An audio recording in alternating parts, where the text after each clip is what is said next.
నా పేరు మరి అండి. అయ్యగారికి అమ్మగారికి వందనాలు, సంఘస్థులందరికీ వందనాలు.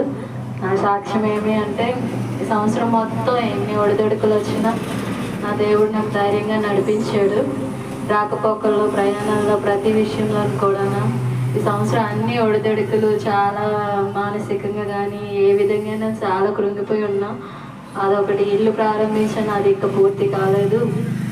అయినను దేవుని కృపను బట్టి ఎన్ని శోధనలు సమస్యలు ఉన్న దేవుడు ఈ సంవత్సరం మొత్తానికి నన్ను ఇలా సజీవంగా ఉంచి ఈ విధంగా దేవుని సన్నిధిలో నడిపించినందుకు దేవునికి వందనాలు.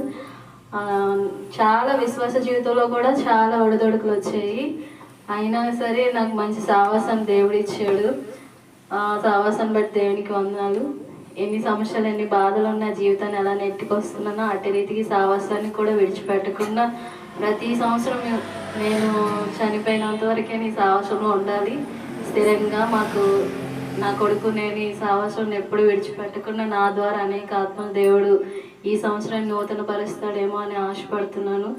ఇంత ఉంటుంది, గొడవలు ఏవైనా ఉంటాయి, కానీ ఈ ప్రేమ ఆదరణ మాత్రం నేను ఎక్కడ చూడలేదు. అన్నీ కొన్ని నామకరణంగా విన్నాను, అన్నీ చూసి వచ్చాను కాబట్టి అనుభవంతో చెప్తున్నాను.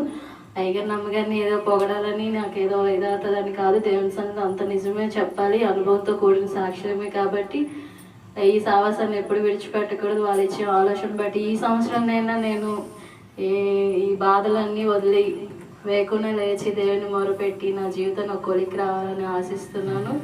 దేవుని చిత్తానుసారంగా ఏముందో మరి. అలాగే మా ఆయన దూరదేశంలో ఉన్నారు. 4 నెలలు కానించి అదిగో వస్తాను ఇదిగో వస్తాను అంటున్నారు. ఇప్పటికి కూడా వస్తారో రారో తెలియదు. నెలంతా వేచి చూస్తున్నాను. త్వరగా రావడానికి దేవుడు ప్రయాణాన్ని సమకూరిస్తే ఇంకా దేవుని సాక్ష్యం ఇంకా సాక్షిలా వాడుకోవాలని. అలాగే నా కొడుక్కి ఆరోగ్య విషయంలో నా కన్ను ఎప్పుడు ఇబ్బంది పెడుతుంది. ఉదయం లేవగానే బాధ అనిపిస్తాయి, కళ్ళు 2 అంటిపోతున్నాయి. ఈ మధ్య మరీ ఎక్కువైపోయింది. మళ్ళీ చదువు విషయంలో కూడా చాలా డల్గా ఉంటాడు. మీ అందరికీ విజ్ఞాపన ప్రార్థన చేయాలని తన ఆరోగ్య విషయంలో. అలాగే నా భర్త త్వరగా రావడానికి కూడా ఈ చిన్న సాక్ష్యం దేవుడు దీవిస్తాడని యేసయ్య పరిశుద్ధం అడుగుతున్నాను.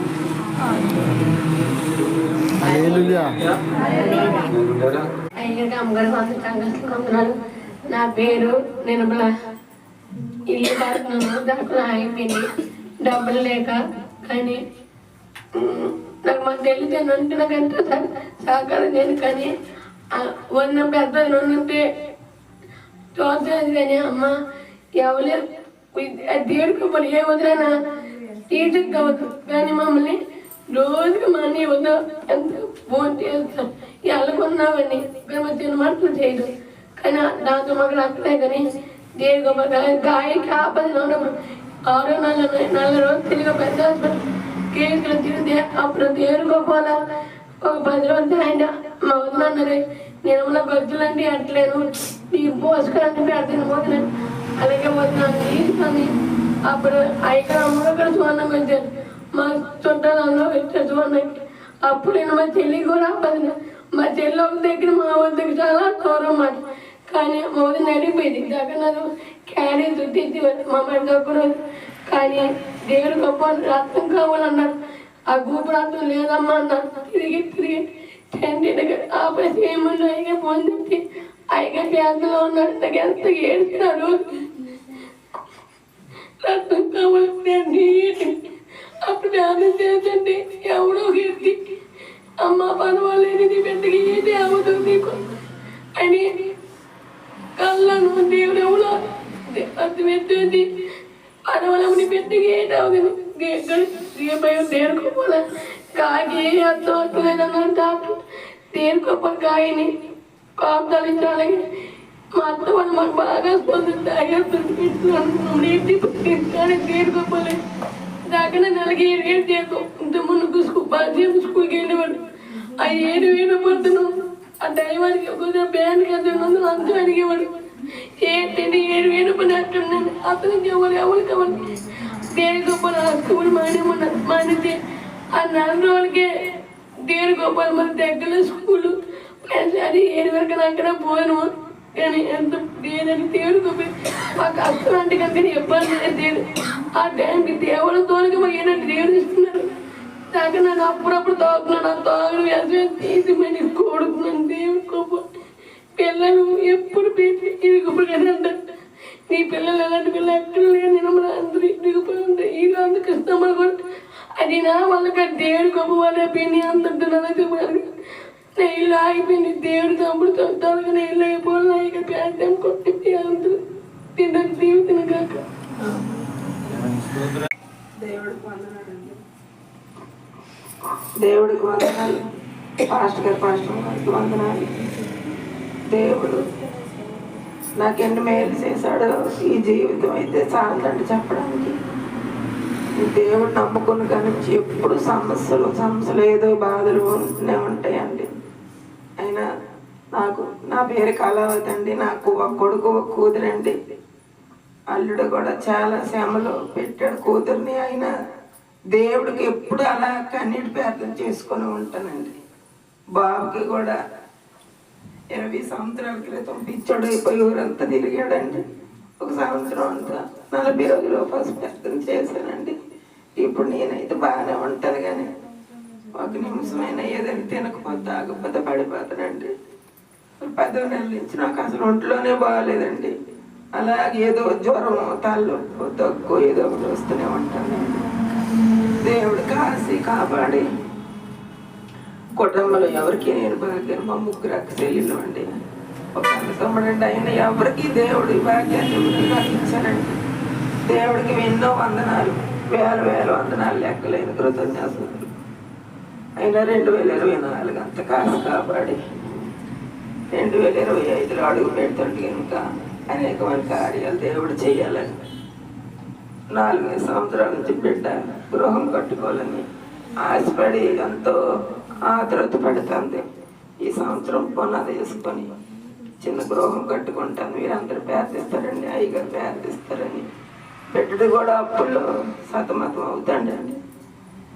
ఏదో అప్పులు తీర్చుకుని బాగా దారి దేవుడు చూపించాలని, ఇంటికి అందరికీ నచ్చిన బాగా ఇవ్వాలని, వాడు కఠినమైన బంట బారిపోయిన రోజు దేవుడు మాట్లాడాలని అందరూ హ్యాపీ క్రిస్మస్ చెప్పారు. కానీ ఇంట్లోనే అమ్మ అసలు చెప్పలేదు. నా కొడుకు మనవలు కూతురు మనవలు అందరూ చెప్పారు. కానీ హ్యాపీ క్రిస్మస్ అంటే దేవుడు అంటుకుంటూ పదలే నానే అనలేదండి. ఏసైకే చెప్పానండి. ఆయన చాలా నీరసంగా ఉందండి. దగ్గు జలుబు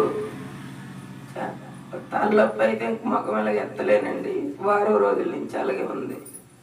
ఆయన దేవుడు నన్ను ముట్టి స్వస్థపరుస్తాడు. ఒక తల్లి తండ్రి విడిచిన దేవుడు అప్పుడు నన్ను ఎడలేదు. ఇంకా ఎక్కువగా దేవుడిలో నేను స్తుతించి ఆరాధించి నేను ఎప్పుడు ప్రార్థించిన మామూలు ప్రార్థన నేను ఎప్పుడు చేయనండి. కన్నీటి ప్రార్థన కన్నీటితోనే ఏసై కాలు కడుగుతానండి. అలాగే ఇంకా చెయ్యాలని, ఇంకా శక్తిని బలాన్ని ఆరోగ్యం దేవుడు ఇవ్వని సంఘం అయ్యగారు ప్రార్థిస్తారని చిన్న సాక్ష్యం దేవుడు దీవించిన గాక. హల్లెలూయా. హల్లెలూయా. హల్లెలూయా.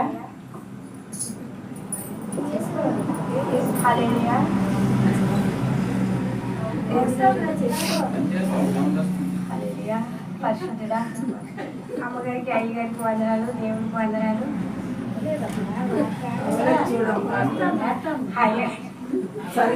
భయం అంటే నా పేరు లక్ష్మి. అయితే ఒక పాప, ఆ పాపకి కూడా పెళ్ళి అయిపోయింది. దేవుడిని నమ్ముకున్న వాళ్ళకి ఇచ్చాను. అయితే అల్లుడు కూడా ఎక్కువ పొద్దు డ్యూటీ అయితే ఎండమవుతుంది మాకు. అది ఒకటి ఇబ్బంది. మధ్యాహ్నం డ్యూటీ అనుకో ఎండమవుతుంది. అక్కడ అదే అనిపిస్తుంది. అక్కడ ఉంటాను కానీ సమయంగా వెళ్ళడం అవ్వట్లేదు. చర్చికి దేవుడు గతకాలం అంతా కాచి కాపాడుతాడు. ఏది ఒంట్లో బాధపడమంటే కాళ్ళు నొప్పులే వస్తుంది తప్ప నాకు ఏది లేదు. ఇప్పటికి వచ్చి ఆ మేడ నుంచి పడిపోయిన కానించి ఇప్పుడు వరకు నేను దేవుడి కృపల హాస్పిటల్ పెట్టి ఎక్కలేదు. నేను అంత నాకు కాచి కాపాడుతాడు దేవుడు. ఎక్కడ ఏదైనా ఒంట్లో పాలంటే అల్లుడు తీసుకెళ్తానంటే నేను వద్దంటాను. నాకు ఏసయ్య ఉన్నాడు, పరమ వైద్యుడు ఉంటుండ, మనం ఎందుకు వెళ్ళాలి అని ప్రార్థన చేసుకుంటున్నాం. నాకు ఆ తండ్రి కాచి కాపాడుతాడు. వేస్తేది కూడా మధ్యనే నడువు నొప్పి ఎక్కువ వచ్చింది. పేపర్ను రాసి పేపర్ చేసి, తండ్రి నువ్వు ఉన్నావు, నీకంటే వైద్యుడు కాదు, నువ్వు ఇచ్చిన ఆలోచన తప్పే డాక్టర్లు వాళ్ళే మనకి చేసినట్టు అనేసి పేపర్ చేశాను. అదే తగ్గింది. నిన్న తిండి మళ్ళీ నొప్పి వస్తుంది. అదే మా కోసం ప్రార్థన చేస్తాడని. ఏది ఆధారం లేకపోయినా దేవుడు నా అల్లుడు ద్వారా పోషిస్తాడు. మంచి అల్లుడిని ఇచ్చాడు. ఉన్నా లేకపోయినా ఆస్తులు లేవు, అంతస్తులు లేవు, అప్పుడు అది సరిపోయినట్టుగా దేవుడు చూస్తాడు. కూటికి పొట్టికి లోటు లేదు. ఆ దేవుడు ఇంకా అలా చూడాలని పిల్లడు అదే మనవడు కూడా అన్నం తినట్లేదు, తినాలని మీరు అందరూ ప్రార్థన చేస్తారని ఈ చిన్న సాక్ష్యం దేవుడు దీవించింది. దేవుడు నా మనకు వందనాలు. సంఘానికి మా పాస్టర్ గారి వందనాలు. నా పేరు అనసూర్య. నాకు ఇద్దరు పిల్లలు, భర్త. అన్ని విషయాలు ఎన్నో దేవుడు మేలు చేశారు. 5 ఆపరేషన్లు అయ్యాయి నాకు. అయినా ఇలా ఉన్నానంటే అందరూ ఆశ్చర్యపడిపోతారు. నువ్వు ఒక ఆపరేషన్కి ఎంత బాధపడుతున్నావు, నీకు 5 ఆపరేషన్లు అయ్యాయంటే నిజంగా దేవుడు ఎంత కాచి కాపాడుతాను మమ్మల్ని. అన్ని విషయాలు కానీ అప్పులు ఉన్నాయి, అప్పులు అయినా సరే నేను యాక్టివ్గా ఉంటాను. నేను అప్పులు ఉన్నాయని సన్నిజంగా ఎవరు నమ్మరు. అబ్బాయి ఎంత బాగానే ఉంటున్నా, మాకు కొద్దిగా గొప్ప అయితే మాకు ఎంత టెన్షన్గా ఉంటుంది, నువ్వు ఎలాగొంటున్నావు, మాకు దేవుడు ఉన్నాడు అనేసి. అన్ని విషయాల్లో మనకు భర్తకు కూడా ఆరోగ్యం బాగోట్లేదు. మేము ఎప్పుడు ప్రార్థన చేస్తాను. తర్వాత పిల్లలకు కూడా అప్పుడప్పుడు బాగోపోయినా సరే దేవుడు ఉన్నాడని నేను నిరీక్షంగా ఉంటున్నాను. ఇలా ఉన్నానంటే దేవుడు కృపే. అదే కానీ నేను అన్నిరాలుగా ఉన్నానంటే ఎప్పుడు నేను చనిపోతున్నాను. ఇలా ఉండకపోతే నేను ఎవరు మమ్మల్ని చూడలేదు. తల్లి విడిచిన తండ్రి మనసులో వెళ్ళి అడగపోయానని దేవుడు మమ్మల్ని ప్రతి అనుక్షణం కాచి కాపాడుతాను. మాకు ఇంకా ఆరోగ్యం బాగుండాలని, పిల్లల చదువులు కూడా ఇక పూలు మాకు ఎగ్జామ్స్ బాగా రాయాలని మా గురించి ప్రార్థన చేయండి. డబ్బులు ఉన్నాయి, విడుదల చేయండి. చిన్న చదువు దేవుడు దీవించుకుంటాం.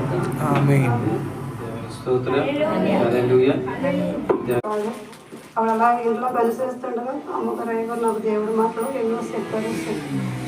అలాగే నేను దేవుడికి చేసే ప్రార్థనకు రాయమ్మని అయ్యగారు అమ్మగారు చెప్తుండగా నేను ప్రార్థనకు వచ్చేదండి. దేవుడిలో అమ్మ వాక్యం ద్వారా అయ్యగారు అమ్మగారు ఒక తల్లిగా తండ్రి నన్ను ఎంతో తల్లిగా తండ్రి నన్ను ప్రేమించిన తల్లి తండ్రి ఎంత అమ్మగారు ప్రేమించలేదు. మాకంతా చెప్పి నేనైతే వెళ్ళిపోతున్నాను ఇసుకుని ఏడుస్తాను. మీ మాట్లాడి నేను అయ్యగారు నాకు ఇక్కడ ఎవరో తిక్కినారు, నాకు చూసి వాళ్ళు పంపినారు, మా అమ్మారింటికి వెళ్ళిపోతున్నాను సార్. నేను అయ్యగారు అమ్మగారు ఒక మాట ఎదిరిస్తే అనేసి అన్నాను. ఇక్కడ ఇలాగే చెప్తారు అమ్మగారు అయ్యగారు నా బాగా తెలుసు. మా అత్త మా ఆడుకుంటున్నాం అంతా వెళ్ళలేదు, తెలియదు తెలుసుకుని నాకైతే దేవుడి గురించి తెలుసు కాదు. అమ్మ ఒక మాటను విని అమ్మ నువ్వు బాగుపడతావు. దేవుళ్ళకి వచ్చి ఒక మాటను విని ఆ మాటను వెంబడించమనిసి తండ్రిగా తల్లిగా నన్ను ఎంతో ప్రేమించి ఇప్పుడు ఈ ఊర్లో ఉన్నానంతే దేవుడు కృప. తల్లిదండ్రులు కూడా నాకు తండ్రిగా ప్రేమించి ఇంట్లో ఇచ్చారు. ఎన్నో ఏంటంటే నాకు మాటలు చెప్పి నా ఇద్దరు పిల్లలు కూడా అయితే నా భయం అయితే కాదు, దేవుడి భయం వల్ల నేనైతే చెప్పేదండి అమ్మ నేను అమ్మగారు అయ్యగారు మాట వెళ్తాను, నా మాట వినండి, నేను అక్కడ మాట వినండి, దేవుడు మాట వినండి అని శ్రీనాథం కూడా ఇంటికి తీసుకెళ్ళి చెప్పేదండి. కొన్ని మాటలు చెప్పి ఆ పిల్లలు కూడా ఇప్పుడు ఇంతవరకు దేవుళ్ళలో ఉన్నారంటే దేవుడు కృప. అమ్మగారు అయ్యగారు మాటలు కూడా ఇంకా కూడా జీవితాంతం కూడా నా పిల్లలు కూడా మాట విని దేవుడి మాటలు వినాలని నా ఆశ. నా బిడ్డలు కూడా దేవుళ్ళు ఉండాలని సొంతగా నేను ఆలోచిస్తాను. నానైతే మట్టుకి నా పిల్లలు ఇందులో దేవుళ్ళ చెట్టుకి ఎక్కువ ఎదగాల, పాటల్లో ఆరాధనలు స్థుతుల్లో ఉండి నేనే చదువులు అయిపోయింది.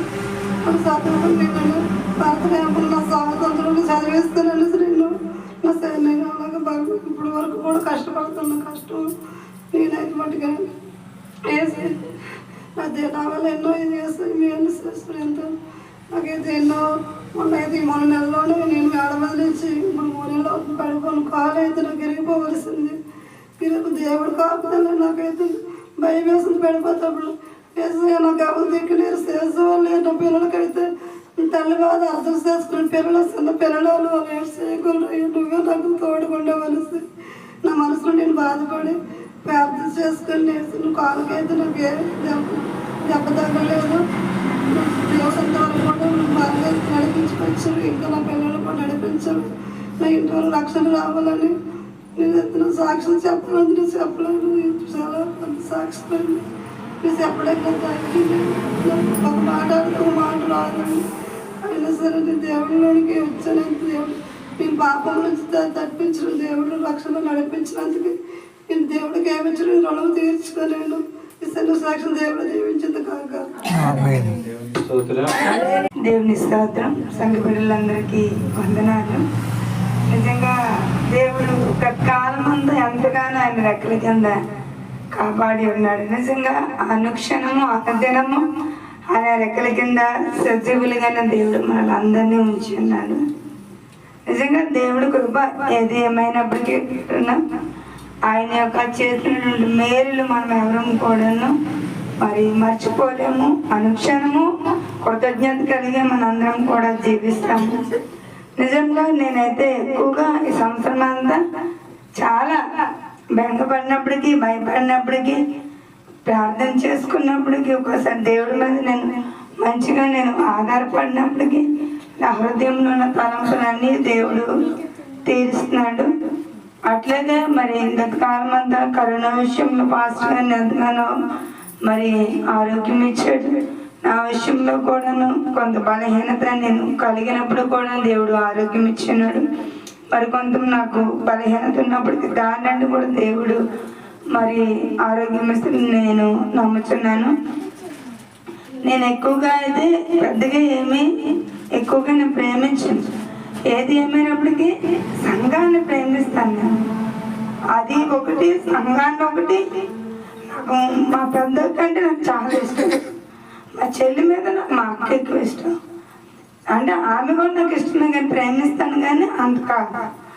మా అక్క తర్వాత మా సాత్వికు, తర్వాత నాకు అయ్యగారు, తర్వాత ఇంకా మా అమ్మ అలాగా వారిని ఎక్కువగా నేను ప్రేమించడం. వాళ్ళకే తరచు బలహీనతలు, వాళ్ళే తరచుగా నా చేతి అందకపోవడం నాకు అవుతుంది. ఒకసారి చేతికి అందినట్టుగా అందరు మళ్ళీ ఒకసారి జారిపోయినట్టు నాకు అనిపిస్తుంది. ఎన్నోసార్లు నేను బాధపడినా ఒంటరిగా కన్నీరు కాల్చాం వల్ల నాకు నేనే సమర్థించుకుంటాను. దేవుని కృప, దేవుని చెప్తున్నాను. దేవుడు ఏదైనా మేలు చేస్తాను, ఏదైనా మేలు చేస్తాను. అదే మరి ఈ సంఘాన్ని అంతగా నేను ప్రేమిస్తాను. ఎవరు రాకపోయినా, ఎవరు లేట్ అయినా, ఏదైనా అంత ఆరాట పడతారు. అయ్యో వాళ్ళు రాలేదు, వీళ్ళు రాలేదు, ఎలాగున్నారు ఏడున్నారు అని సరిగ్గా బ్యాలెన్స్ ఉంటే ఫోన్ చేస్తాను, లేదంటే ఎలాగున్నారు ఏడుని పనుకుంటాను. ఇందులో ఎవరు కూడాను విడిపోవాలి, దూరం అవ్వాలి అనేటువంటి ఆలోచన అయితే మాత్రం పెట్టుకోకండి. అయ్యగారు అయితే మాత్రం ప్రేమించే తండ్రి గద్దిస్తాడు. నేను ఏంటంటే లోపకరంగా లోపల నేను ప్రేమిస్తాను. నేను ఒకసారి డబ్బులు ఆడతాను కానీ వాళ్ళ మంచి గురించే నేను అంటాను కానీ ఎవరు నేను కూడా ఉద్దేశించి అయితే నేను అన్నాను. నేను ఎక్కువగా సంఘాన్ని ప్రేమిస్తాను. గున్నాడి గారి నాన్నలైనా, మరి లక్ష్మి వాళ్ళైనా, మరి ప్రతి ఒక్కరు ఇందులో ఎవరిని కూడా పేరు పెట్టి చెప్పను. అయితే నాకు ఒండ్ల మీద ఒక భారం ఉంది. ఆ భారాన్ని కూడా నేను ఎంతగానో మోసుకుంటున్నాను. అది ఏంటంటే మేమైతే కట్టలేము. ఎల్లు చర్చి కూడా అది కడుతున్నాం. అది ఎప్పుడు అనేవారు, మనం ఎప్పుడు ఇంట్లోనే ఆరాధన పెట్టుకుంటున్నాం, మనకు చర్చి ఉంటే బాగుంటుంది కదా అని. మా అత్త అంటే నేను ఆ రోజుల్లో విని వెళ్ళేటట్టుగా అనుకున్నాను అన్నమాట. తర్వాత కొండపైన స్థలం రావడము, అది కట్టడము, తర్వాత అయ్యగారు ఒకసారి కోపండి మళ్ళీ నా మాటకి సరే అది తీసుకుందాం అన్నారు. తీసుకున్నాం.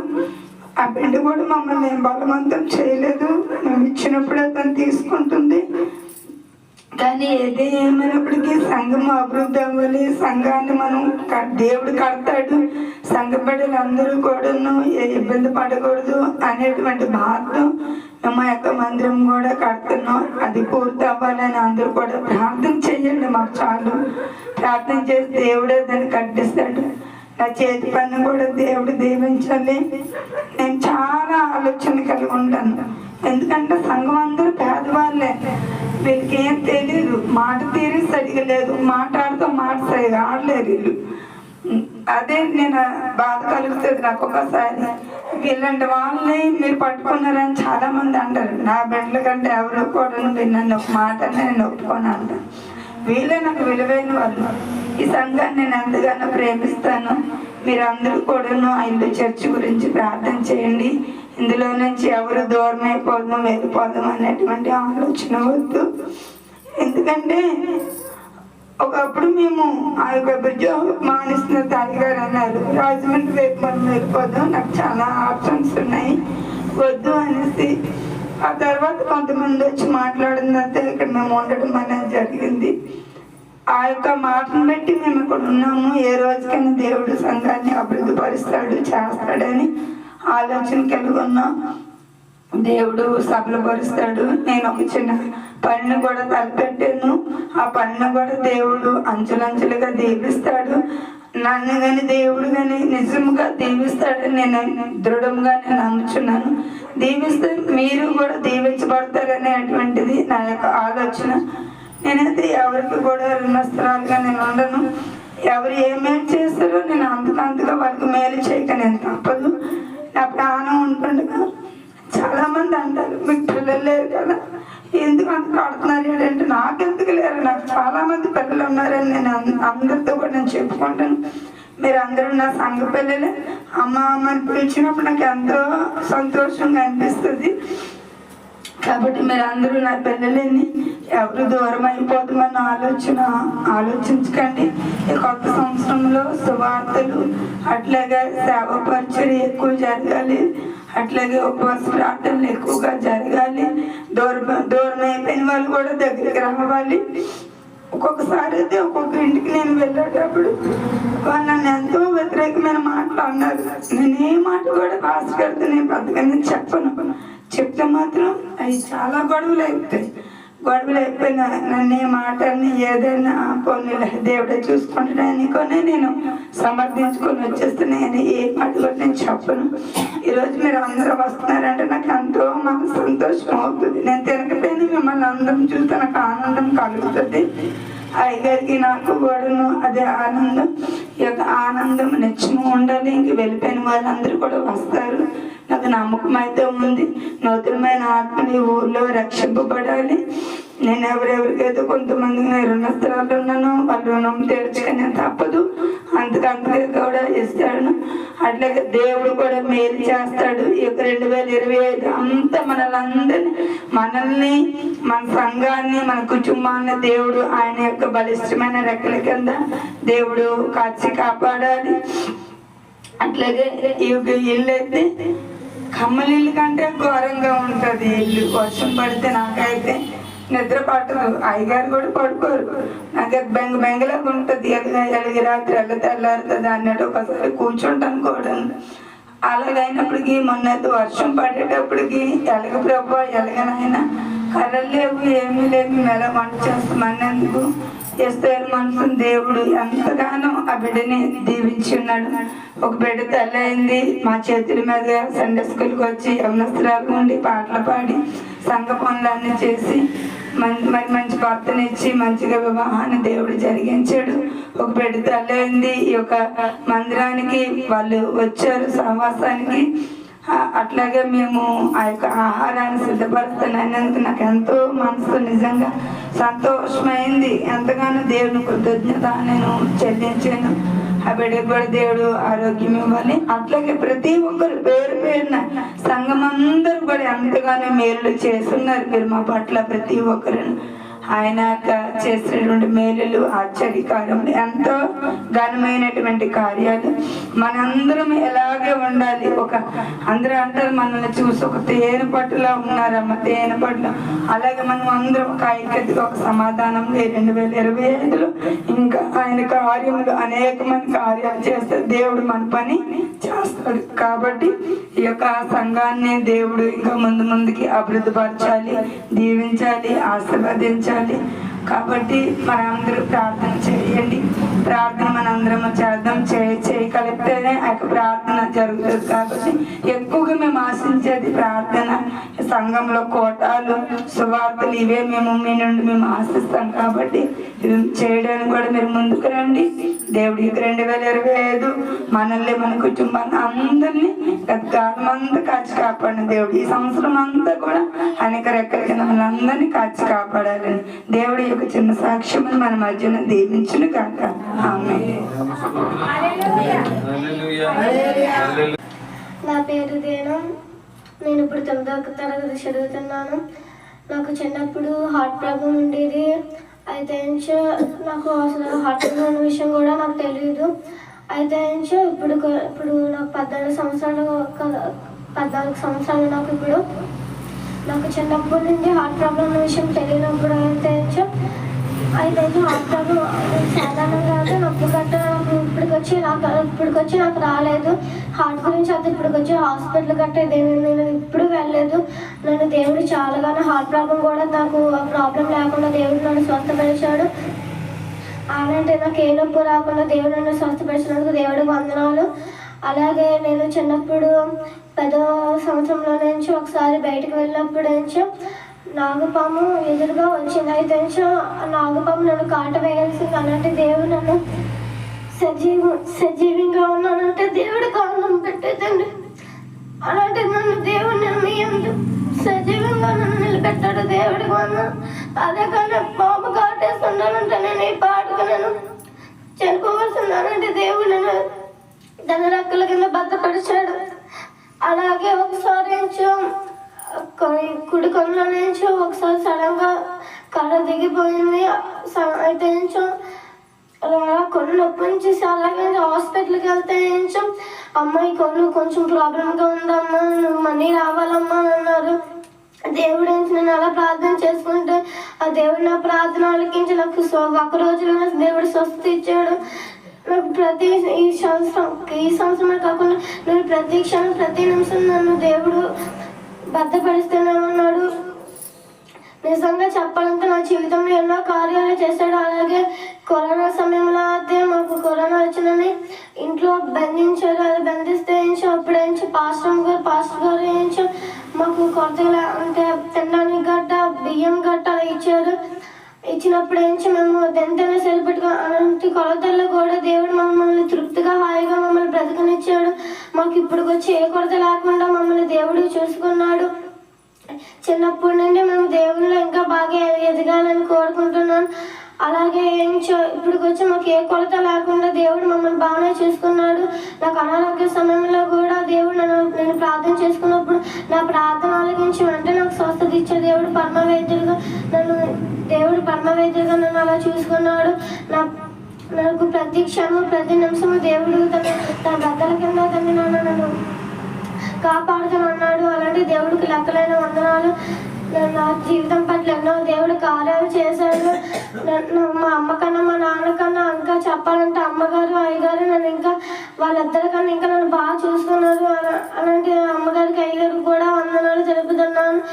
నేను ఇంకా దేవుని రక్షణ భాగ్యం నాకు కలగాలని నేను ఇంకా మాల్నెస్ పొంది దేవుని ఇంకా ఎదగాలని దేవుడి సంఘం సేవ కొరకు నేను వాడబడాలని నా గురించి ప్రేయర్ చేయమని ప్రతి ఒక్కరిని కోరుకుని చిన్న సాక్షిని దేవుడు దీవించిన గాక.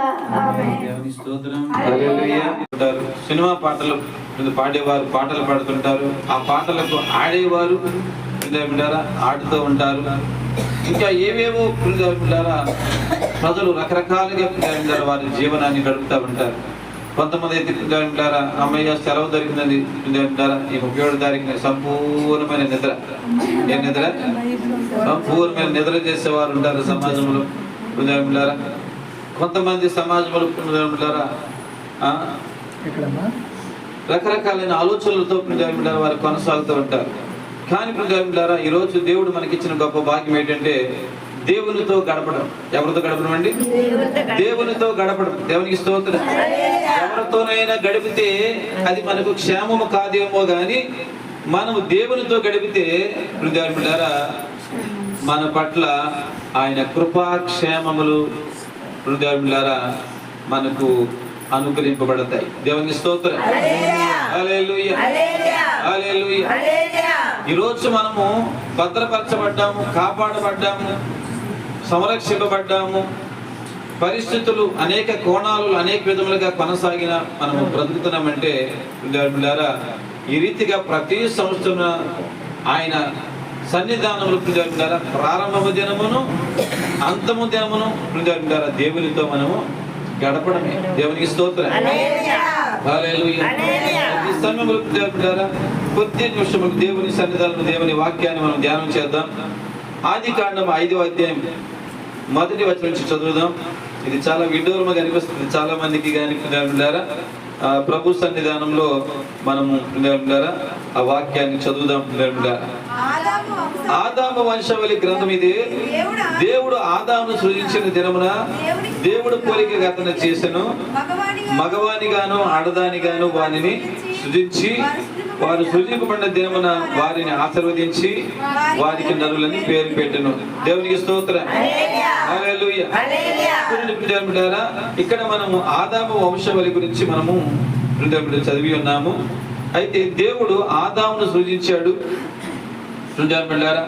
సృజించిన దినమున దేవుని పోలికగా అతడిని దేవుడు చేశాడు అనేది దగ్గర మనం చూస్తూ ఉన్నాము. అయితే తదనంతరం మళ్ళా 2వ వచనం వచ్చేసరికి మగవానిగాను ఆడదానిగాను వారిని సృజించి వారు సృజించబడిన దినమున వారిని ఆశీర్వదించి వారికి నరులని పేరు పెట్టాడు అని చూస్తున్నాం. దేవుని స్తోత్రం. హల్లెలూయా. ఇక్కడ దేవుడు స్త్రీ పురుషులను సృజించి ఆదాముగాను స్త్రీని అవగాను పేరు పెట్టి వారిని ఆశీర్వదించి దేవుని ప్రశస్తమైన సన్నిధానంలో వారు ఫలించేటట్లుగా అక్కడ ఈ యొక్క వాక్యములు మనం చూడొచ్చు. ఆదికాండం 1వ అధ్యాయం ఆ యొక్క 26వ వచనం మనం చూసినట్లయితే దేవుడు తన స్వరూపమందు మన పోలిక చొప్పున నరులను చేయదము, వారు సముద్రపు చేపలను ఆకాశ పక్షులను పశువులను సమస్త భూమి మీద ప్రాకు ప్రతి జంతువును ఏలుదురుగాక నీవు పలికి ఉన్నాడు. దేవుడు తన స్వరూపమందు నరుని సృజించను, దేవుని స్వరూపమందు వారిని సృజించను, స్త్రీని గాను పురుషుని గాను వారిని సృజించను. దేవుడు వారిని ఆశీర్వదించిన ఎట్లనగా మీరు ఫలించి అభివృద్ధి పొంది విస్తరించి భూమిని నిందించి దాన్ని లోపరుచుకుని సముద్రపు చేపలను ఆకాశ పక్షులను భూమి మీద ప్రాకు ప్రతి జీవిని ఏలుడని దేవుడు వారితో చెప్పాడు. ఆ రీతిగా ఒక అధిక్యతనిచ్చి భూమి మీద ప్రతి మానవాళికి కూడా ఒక ప్రత్యేకమైన స్థానాన్ని దేవుడు కల్పించాడు. దేవునికి స్తోత్రం. హల్లెలూయా. సృష్టికర్త అయినటువంటి దేవుడిగా ఆయన ఉండి ఆ ప్రకారమైన జీవితాన్ని ఇచ్చాడు. అయితే ఆ జీవనంలో తదనంతరం జనములు పుట్టడం అయింది, జనములు జన్మించడం మొదలైంది. 3వ వచనం నుంచి మనం చూస్తే ఆదాము 130 ఏళ్ళు బ్రతికి తన పోలికగా తన స్వరూపమున కుమారుని కని అతనికి షేతు అని పేరు పెట్టాడు. షేతు కనిన తర్వాత ఆదాము బ్రతికి దినములు 800 ఏళ్ళు బ్రతికాడు. ఆ కాలంలో అతడు కుమారులను కుమార్తెలను కన్నాడు. తర్వాత ఆదాము బ్రతికిన దినములన్నీ 930 ఏండ్లు. అప్పుడు అతను మృతి పొందాడు. తర్వాత షేతు 105 ఏళ్ళు బ్రతికి ఏనోషును కన్నాడు. ఎనోషు కనిన తర్వాత షేతు 800 ఏండ్లు బ్రతికి కుమారుని కుమార్తెను కన్నాడు. దేవునికి స్తోత్రం. హల్లెలూయా. అలాగే 9వ ఎనోషు 90 సంవత్సరములు బ్రతికి కెయీనాను కన్నాడు. అలాగే కెయీనాను కనిన తర్వాత ఎనోషు 815 ఏళ్ళు బ్రతికి కుమారులను కుమార్తెను కన్నాడు. తర్వాత ఎనోషు దినములన్నీ 905 ఏండ్లు. అప్పుడు అతను మృతి పొందాడు. తర్వాత కెయీనాను 70 ఏండ్లు బ్రతికి మహలలేలును కన్నాడు. మహలలేలును కన్న తర్వాత కెయీనాను 840 ఏండ్లు బ్రతికి కుమారులను కుమార్తెలను కన్నాడు.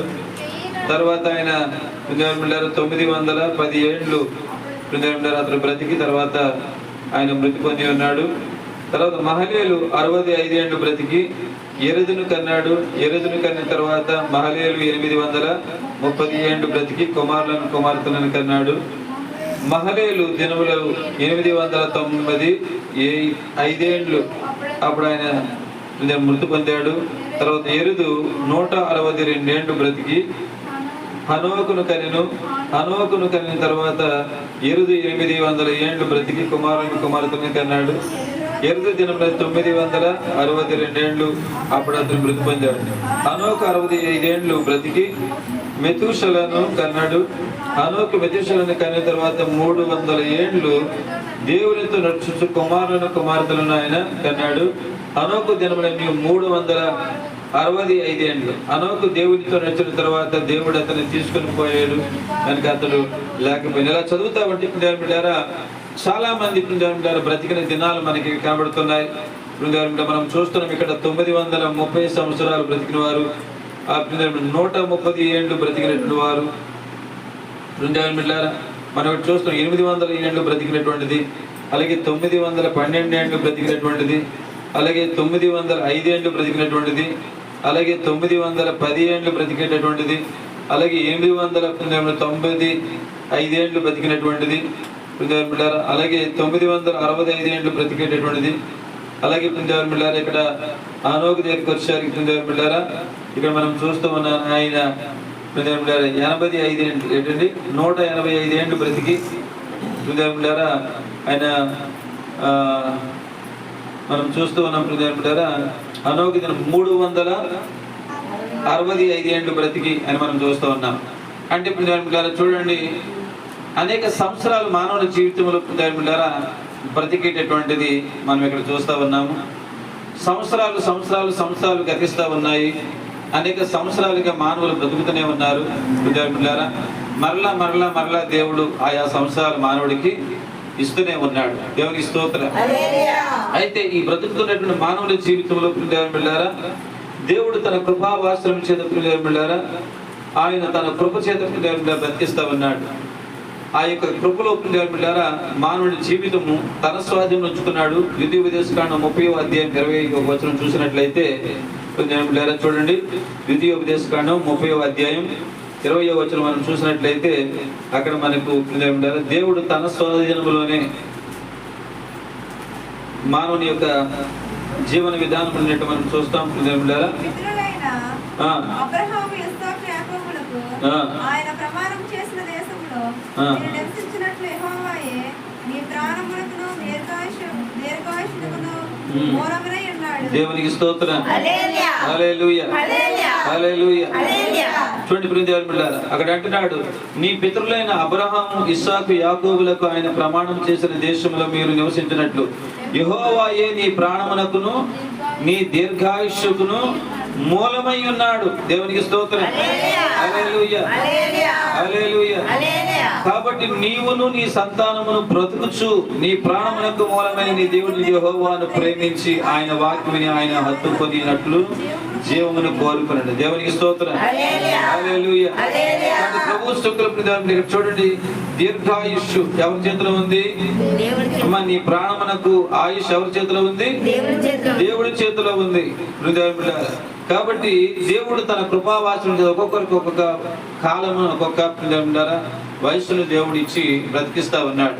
అయితే ఈ యొక్క బ్రతుకు దినములలో దేవుడు మన జీవితంలో ఆయన ఎన్నో ఉపకారములు చేసేటువంటి దేవుడిగా ఉన్నాడు.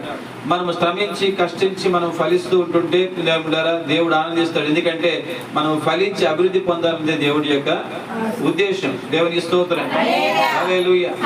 కాబట్టి దేవుని సంకల్పంలో అనేక కోణాలలో మనకు అనుపాపాలు ఆయన మనల్ని కాపాడే దేవుడిగా ఉంటూ, రెక్కల మనల్ని కాపాడే దేవుడిగా ఉంటూ, మన కొరకు చింతించి మన చింత యావత్ ఆయన మీద వేసుకొని ఆయనకు సకల పోషణను మనకు ఆయన అందించే దేవుడిగా ఉంటూ మనల్ని కాపాడిన వారిగా ఆయన ముందుకు సాగుతాడు. మనకి ఏది కావాలో అవన్నీ కూడా ఆయన మనము అబ్బా తండ్రి అని మొరపెట్టగానే ఆయన మార్గాన్ని సరళం చేస్తాడు. దేవుని స్తోత్రం. సరళం చేసి మనకు ఒక మంచి భవిష్యత్తునిచ్చి, మనకు ఒక విలువనిచ్చి, మనకు ఒక గౌరవాన్ని ఇచ్చి, మనకు ఒక స్థానాన్ని ఇచ్చి, మనకు ఒక సంపదనిచ్చి, మనకు అన్ని కోణములు కూడా దేవుడు కృప మన పట్ల ఆయన చూపుతూనే ఉంటాడు. దేవునికి స్తోత్రం. హల్లెలూయా. అయితే అటువంటి ఉన్నతమైనటువంటి జీవన విధానాన్ని బట్టి ప్రభువు చేసినటువంటి కార్యాలను బట్టి మన జీవితంలో ప్రభువుని మనం ఎప్పుడు కూడా జ్ఞాపకం చేసుకునే వారముగా ఉండవలసిన ఆవశ్యకత ఉంది అని కీర్తనకారుడు 103వ కీర్తన 2వ వచనం మనం చూస్తే 103వ కీర్తన 2వ చరణంలో ఒక మాట చెప్తున్నాడు. ఏమంటాడు ఆయన? నా ప్రాణమా యెహోవాను సన్నిధించుము, ఆయన చేసిన ఉపకారములను దేనిని మరొకము. దేవునికి స్తోత్రం. హల్లెలూయా.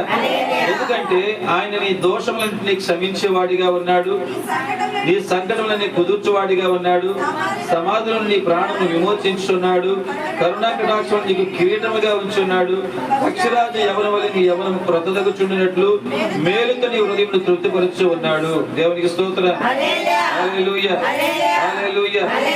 అలాగే యెహోవా నీతి క్రియలను జరిగించు బాధింపబడి వారికి అందరికి న్యాయమును తీర్చేవానిగా ఉన్నాడు. దేవునికి స్తోత్రం. హల్లెలూయా. హల్లెలూయా. అంతేకాదు 8వ వచనం చూస్తే యెహోవా దయాదాక్షిణ్య పూర్ణుడిగా ఉన్నాడు, దీర్ఘశాంతుడిగా కృపా సమృద్ధి గలవాడిగా ఉన్నాడు. దేవునికి స్తోత్రం.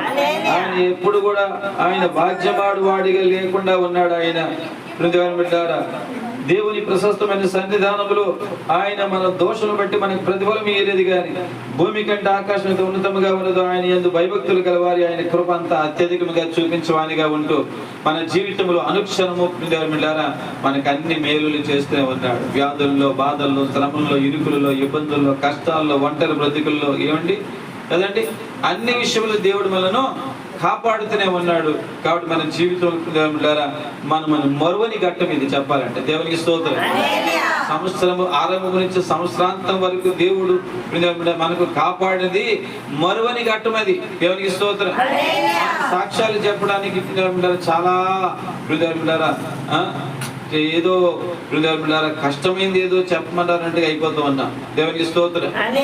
ప్రభు సన్నిధిలో సంతోషంగా ఆనందంగా లేచి దేవుడు మన జీవితంలో చేసిన ప్రతి కార్యాలు కూడా మనం చెప్పగలగాలి. దేవునికి స్తోత్రం. ఆయనని గణపరిచి దేవుని సన్నిధానములు ఆయన నామములు మేలు తృప్తి పట్టబడిన ఆ మేలుని మనం నెమరు వేసుకున్న వారు కాగలగాలి. దేవునికి స్తోత్రం. హల్లెలూయా.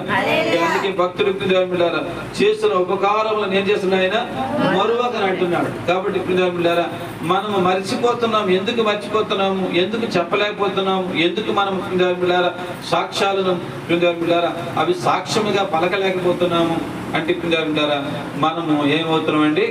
చేస్తున్న మేలు మర్చిపోతున్నాం. మనలో ఉన్నదంతా ఏదంటే ఏది ఉండకూడదో అవి ఉంచుతున్నాం బుర్రలో.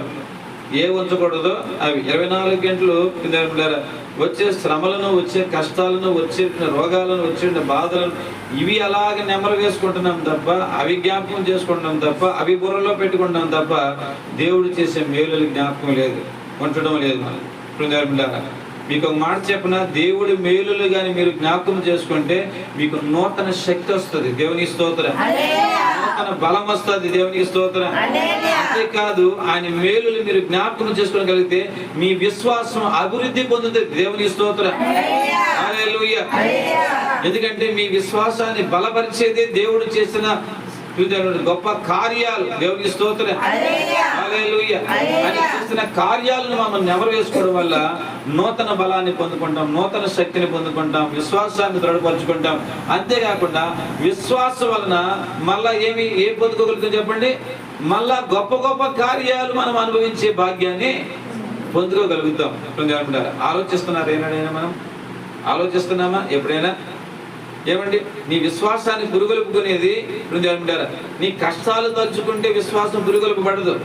నీ కష్టాల్లో తప్పించేదాన్ని దేవుడు సన్నిధానంలో మీరు అవి నెమరు వేసుకుంటే, దేవుడు మిమ్మల్ని కాపాడిన దాన్ని మీరు జ్ఞాపకం చేసుకుంటే, దేవుడు మీ జీవితాలు చేస్తున్న మేలుని మీరు తలపోసుకున్నట్లయితే, వాటిని ధ్యానించినట్లయితే, వాటిలో మీ హృదయం స్థిరపరచుకున్నట్లయితే మీ విశ్వాసం అంతకంతగా అభివృద్ధి పొంది గొప్ప కార్యాలు చూస్తారు. ఎందుకంటే అసాధ్యమైన కార్యాలను సాధ్యపరిచేటువంటి సామర్థ్యం ఎందుందంటే విశ్వాసములో ఉంది. దేవునికి స్తోత్రం. హల్లెలూయా. విశ్వాసములో ఉంది. ఆ విశ్వాసము దృఢపరచబడాలంటే మీ జీవితం సంవత్సరం మొదలు నుంచి సంవత్సరాంతం వరకు దేవుడు చేసే ప్రతి కార్యములను తలపోసుకునే మనసు మీకు ఉండాలి. అది ఇక్కడ నుంచి మీరు అలవర్చుకునే వారై ఉండాలి. దేవునికి స్తోత్రం. అలా కాకుండా 24 గంటలు ముసలమ్మ ముచ్చట్లు, బొరుగమ్మ ముచ్చట్లు, ఎదురింటి ముచ్చట్లు, వెనకింటి ముచ్చట్లు అలాంటివి ఉండినట్లయితే మీ జీవితంలో నిజమైనటువంటి తృప్తిని మీరు చూడలేరండి. ఇరుగువారు పొరుగు వారి కొరకు మాత్రమే కాదు, మీ ఇంట్లో వారి కొరకు కూడా. దేవునికి స్తోత్రం. హల్లెలూయా. యేసు మిమ్మల్ని ఎలాగ చూస్తున్నాడో అలాగే మీరు చూడండి, మీ ఇంట్లో నిజమైన సంతోషం మీ ఇంట్లోనికి వస్తుంది. నేను అనుభవించే చెప్తున్నాను. దేవునికి స్తోత్రం. హల్లెలూయా. యేసు మిమ్మల్ని ఎలాగ చూశాడు చెప్పండి. యేసు మిమ్మల్ని ఎలా చూశాడు? మీ పాపంలో జ్ఞాపకం చేసుకున్నాడా? మీ దోషంలో జ్ఞాపకం చేసుకున్నాడా? మీ యొక్క అవమానంలో జ్ఞాపకం చేసుకున్నాడా? ఏమంటే చెప్పండి. జ్ఞాపకం చేసుకున్నాడా? మీరు పెట్టే హింసలు జ్ఞాపకం చేసుకున్నాడా? మీరు దూషించే దోషాలను జ్ఞాపకం చేసుకున్నాడా? మీరు తృణీకరించే తృణీకరణలను జ్ఞాపకం చేసుకున్నాడా? మనం 24 గంటలు అవే ధ్యాస మనకి. దేవుడు మీ పట్ల ఏమై ఉండాలి అనేటువంటి తలంపులు మనకుండవు. హృదయములారా, ఈ ధ్యాసతో ఉండేటప్పుడు మీ దృష్టిలో హృదయములారా ఏం ప్రవేశిస్తుందో చెప్పండి. మీ దృష్టిలో, మీ అంతరంగంలో, మీ యొక్క స్వభావంలో ఏం ప్రవేశిస్తుంది? ఎవరు ప్రవేశిస్తారు చెప్పండి? అపవాది ప్రవేశిస్తాడు. అపవాది ప్రవేశించి మీ ఇద్దరికి ఏం చేస్తాడంటే నీ తలంపులతోనే నిన్ను సిచ్చి పెట్టేస్తాడు. దేవుని స్తోత్రం. ఏం చేస్తాడు చెప్పండి? మీ తలంపులతోనే మిమ్మల్ని తిట్టి పెట్టేస్తాడు. వాడు ప్రత్యేకించి కొత్త తలంపేట ఇవ్వడండి. మీకు వచ్చినటువంటి తలంపులతోనే మిమ్మల్ని చిచ్చు పెట్టేస్తాడు. దేవులారా, తర్వాత మన జీవితంలో దేవులారా, నేను భక్తురాల్ని, ప్రార్థనా పరురాల్ని, ఏంటండి ఏమండి ఏమన్నాడండి? ధనవంతుడు ఏమన్నాడు చెప్పండి? ధనవంతుడు ఏమన్నాడు? ధనవంతుడు ఏమన్నాడమ్మా? సారీ, ధనవంతుడు కాదు. పరిచయుడు ఏమన్నాడు? పరిచయుడు ఏమన్నాడు చెప్పండి? ఏమన్నాడు పరిచయుడు? పరిచయుడు ఏమన్నాడమ్మా? అది చూస్తారా? మీరు తలంచే తలంపులకి దేవులారా ఆ వాక్యం కూడా మీకు జ్ఞాపకం అనేది రావటం లేదు. చూడండి ఒకసారి. నేను చోరుల వలనైనను అధ్యాయం చెప్పే వాళ్ళకి అర్థమవుతుంది. లోక సువార్త 18వ అధ్యాయము 11వ వచనం. దేవునికి స్తోత్రం. నేను చోరుల వలనైనను, అన్యాయస్తుల వలనైనను, వ్యభిచారుల వలనైనను, ఇతర మనుషుల వలనైనను, ఈ సొంకర వలనైనా ఉండనందుకు నీకు కృతజ్ఞతాస్తుతులు చెల్లిస్తున్నాను. ప్రార్థన బాగుందా లేదా? ప్రార్థన బాగుందా లేదా? బాగుందా లేదా? ఏమండి మన ప్రార్థన అలాంటిది. దేవుడు చెప్పిన ప్రార్థన మనం చేయదు. మనకు నచ్చిన ప్రార్థనలు మనం చేస్తుంటాం. కాబట్టి మన తలంపులు ఎలా ఉంటాయి? ఏమండి ఎలా ఉంటాయి మన తలంపులు? ఎలా ఉంటాయి చూడు. ప్రార్థనలో కూడా నిందలు మోపుతుంటారు జనాల మీద. దేవునికి స్తోత్రం. బయట చూసి అడిగేందుకు ఇంకా దేవునికి స్తోత్రం. ముందు వాడు ఊసి ఏంటో వాళ్ళు దేవుని సన్నిధానంలో ముందు గ్రహించగలగాలి. దేవునికి స్తోత్రం. ఒక్కోసారి ప్రార్థన చేస్తూ ఉంటారు. వాక్యం అయిన తరువాత ఎవరు పశ్చాత్తాపడాలా? ఎవరు పడాలా పశ్చాత్తాపం? వాక్యము ఎవరికి వాక్యము? మీకా లోకానికా? మీకు వాక్యం. దేవునికి స్తోత్రం. నాకు వాక్యం, మనకి వాక్యం. దేవునికి స్తోత్రం. వాక్యం విన్న తర్వాత ఏం చేస్తున్నారు మీరు? లోకంలో ఉన్న వాళ్ళ కోసం చేస్తారు, లేకపోతే నా కోసం చేస్తారు. దేవునికి స్తోత్రం. మీకోసం ఏడ్చారా? ఎందుకు రాదు ప్రార్థన అంటే? మన బుర్ర దేంతో నింపబడింది? ఏమండి దేంతో నింపబడింది చెప్పండి? వాక్యంతో నింపబడిందా లేకపోతే చెత్తతో నింపబడిందా? చెత్తతో నింపబడింది మీ మైండ్. అంటే ఊరోళ్ళందరూ కూడా చెత్త చెత్త చెత్త చెత్త అనేది మీకు కనబడుతుంది. ఇంట్లో వాళ్ళు కూడా చెత్త చెత్త చెత్త చెత్త అనేది కనబడుతుంది. కట్టుకున్నోడు కూడా చెత్తగా కనబడతాడు. కన్న బిడ్డలు చెత్తగా కనబడతారు. మొత్తం చెత్తగా కనబడితే మరి నువ్వేమై ఉన్నావు? ఆ చెత్త అయితే నువ్వు పెద్ద పెంట. ఎవరండి? వాళ్ళందరూ చెత్త అయితే నువ్వు పెద్ద పెంట అన్నమాట. దేవునికి స్తోత్రం. హల్లెలూయా. చెత్త కంపు కొడుతుందా పెంట కంపు కొడుతుందా? కదండి. ఆ చెత్త అంతా తీసుకొచ్చి ఎక్కడేస్తారు? అందుకే దాన్ని పెంట అన్నారు. అన్ని చెత్తలు కలిస్తే అది పెంట అన్నారు. ఆ పెంట ఏమవుతుందండి? కుళ్ళి కంపు కొడుతుంది. మీరు అనుకుంటారు కదా నేను పెంటను కాదు చెత్త అంతా తలుస్తున్నాను అనుకుంటారు మీరు. దేవునికి స్తోత్రం. హల్లెలూయా. మరి మీ పెంట బదులు ఎప్పుడు పోతాయి చెప్పండి? మళ్ళీ ఏంటంటే దేవుడు మాకు సమాధానం ఇవ్వలేదండి, సంతోషం ఇవ్వలేదండి, ఆనందం ఇవ్వలేదండి, ఆదరణ ఇవ్వలేదండి, రోగాలు బాగోలేవండి, రోగాలు పోలేదండి, సమస్యలండి, ఇబ్బందులండి పోయాయి కానండి మళ్ళీ వచ్చాయండి. ఏంటండి? పోయావు కానండి మళ్ళీ వచ్చాయండి. దేవునికి స్తోత్రం. ఏమండి మరి ఎలాంటి సాక్ష్యాలు చెప్తారు మీరు చెప్పండి? దీన్ని బట్టి ఏం సాక్ష్యాలు చెప్పగలరు చెప్పండి? సంతోషముగా కృతజ్ఞతాస్తుతులతో, ఆనంద బాష్పాలతో, నాట్యముతో ఆయన నామమును కీర్తించే విధముగా మీరు సాక్ష్యాలు చెప్పగలరా? ఆలోచించండి. ఎందుకు మన బ్రతుకులు ఇలాగ ఉంటున్నాయి? దేవునికి స్తోత్రం. హల్లెలూయా. కాబట్టి దేవుని బిడ్డలారా, మనము దేవుని బిడ్డలారా సకల చెత్తను కూడా లోపల పెట్టి మనం ఒక పెంటగా తయారీ దేవుని బిడ్డలారా మన బ్రతుకుల్లో సరి అయినటువంటి ఆలోచనలు మనకు రావు. కానీ ఈ రోజు మీకు చెప్తున్నాడు దేవుడు దేవుని బిడ్డలారా, ఈ వాక్యం ద్వారా మీరు నేర్చుకోవాల్సింది ఏంటంటే, మీ దినములు దీర్ఘాయుష్యవంతులు అవ్వాలంటే, మీ దినములు కృపాక్షేమములు పొందాలంటే, మీ దినములు ఈ దినముల కంటే మునుపటి దినముల కంటే మీ దినములు క్రొత్త అవ్వాలంటే దేవునికి స్తోత్రం. రాబోయేటటువంటి దినములు, రాబోయే సంవత్సరములు అవి కృపాక్షేమములతో నిండి ఉండాలంటే మన జీవితంలో మనం ఏమి నెమరు వేసుకోవాలండి? ఏమి నెమరు వేసుకోవాలి? దేవుడు చేసిన కార్యములు మనము నెమరు వేసుకోవాలి. దేవునికి స్తోత్రం. హల్లెలూయా.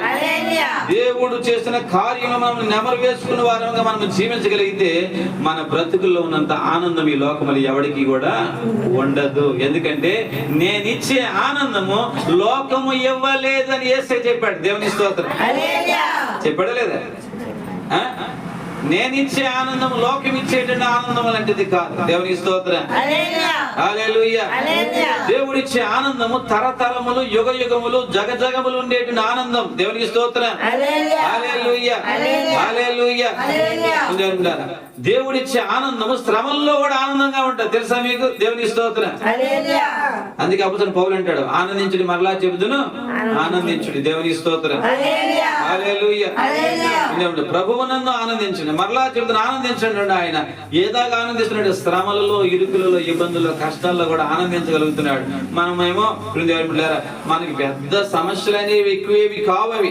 దేవునికి స్తోత్రం. హల్లెలూయా. మనం మాత్రం కుమిలిపోతా ఉంటాం పూర్తిగా. మనసుకి నెమ్మది ఉండదు. ఎందుకు ఉండదు? కారణం ఏంటి? ఎవరిని నెమ్మది వేసుకుంటే 24 గంటలు చెప్పండి? ఎవరిని జ్ఞాపకం చేసుకుంటున్నారు మీరు? ఎవరి గురించి ఆలోచన చేస్తున్నారు మీ బుర్రల్లోని? దేవునికి స్తోత్రం. హల్లెలూయా. కాబట్టి మైండ్ సెటప్ మార్చుకోండి పూర్తిగా. సిస్టమ్ మారండి, లైఫ్ జీవితం మారుతుంది. దేవునికి స్తోత్రం. మైండ్ సెటప్ మార్చుకోండి. నేను అలాగ ఆలోచించినంత కాలం నాకు ప్రశాంతం ఉండేది కాదు. నా ఇంటి పట్ల కావచ్చు, నా ఇరుగు వారి పట్ల కావచ్చు, నా పొరుగు వారి పట్ల కావచ్చు, నా బంధువుల పట్ల కావచ్చు, నా రక్త సంబంధుల పట్ల కావచ్చు, ఎవరి పట్ల నేను అలాగ ఆలోచించుకున్నంత కాలము నేనే మహా అని అనుకునేవాడిని అనమాట. దేవునికి స్తోత్రం. కానీ ప్రశాంతత లేదు, సంతోషం లేదు, ఆనందం లేదు, ఆదరణ లేదు. దేవునికి స్తోత్రం. హల్లెలూయా. ఏ రోజైతే ఆలోచించడం మానేసి దేవుడు ఏమి చేస్తున్నాడు, ఏమి చేయబోతున్నాడు, ఏమి చేయనయ్యున్నాడు, ఏమి చేశాడు నా పట్ల, అవి ఆలోచించుకోవడం వల్ల దేవుడారా నా యొక్క జీవన విధానంలో మార్పులు దేవుడు చేసుకుంటూ వస్తున్నాడు. దేవునికి స్తోత్రం. హల్లెలూయా. ఒక ప్రత్యేకతను ఆయన కలుగు చేస్తూ ఉన్నాడు. విశ్వాసాన్ని దృఢపరుస్తూ ఉన్నాడు. వాక్యం వెలుగులో నన్ను నడిపిస్తా ఉన్నాడు. అటెందుకమ్మ చూస్తున్నావు నువ్వు? అక్కడ ఎటు ఉందా నీకు? అక్కడ స్పెషల్ అర్థమైందా?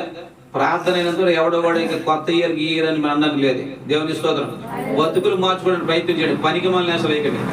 దేవునికి స్తోత్రం. హల్లెలూయా. అయిపోయిన తర్వాత మీ దానికి ఎంజాయ్మెంట్ అంతా కూడా. దేవునికి స్తోత్రం. పరిశుద్ధాత్మ త్రియేక దేవుని ఆయన స్వరం వినండి. అదే ఎత్తున మీ మైండ్లు చెత్తలాగా వెళ్ళకూడదు. వాక్య వెలుగులోని రండి. ప్రభు సన్నిధి సహవాసం ఏమై ఉండాలో నేర్చుకోండి. దగ్గర నుంచి ఎలాగ సహవాసం చేయాలో నేర్చుకోండి. ఎలాగ దేవునితో ఉండాలో నేర్చుకోండి. మీ నిర్ణయాలుగా మీరు ఉంటే ఈ దినం కంటే మరొక దినం మరీ భయంకరంగా అది మారే అవకాశం ఉండదు. ఆత్మచేత చెప్తున్నాను నేను. ఈ దినం కంటే మరా భయంకరంగా ఉండే పరిస్థితి ఉంటుంది. ఎందుకంటే ఆయన మాట వినినవాడు బ్రతుకుతాడు. ఆయన మాట వినని వారికి ఏమనుంది? శ్రమనుంది. ఆయన మాట వినండి.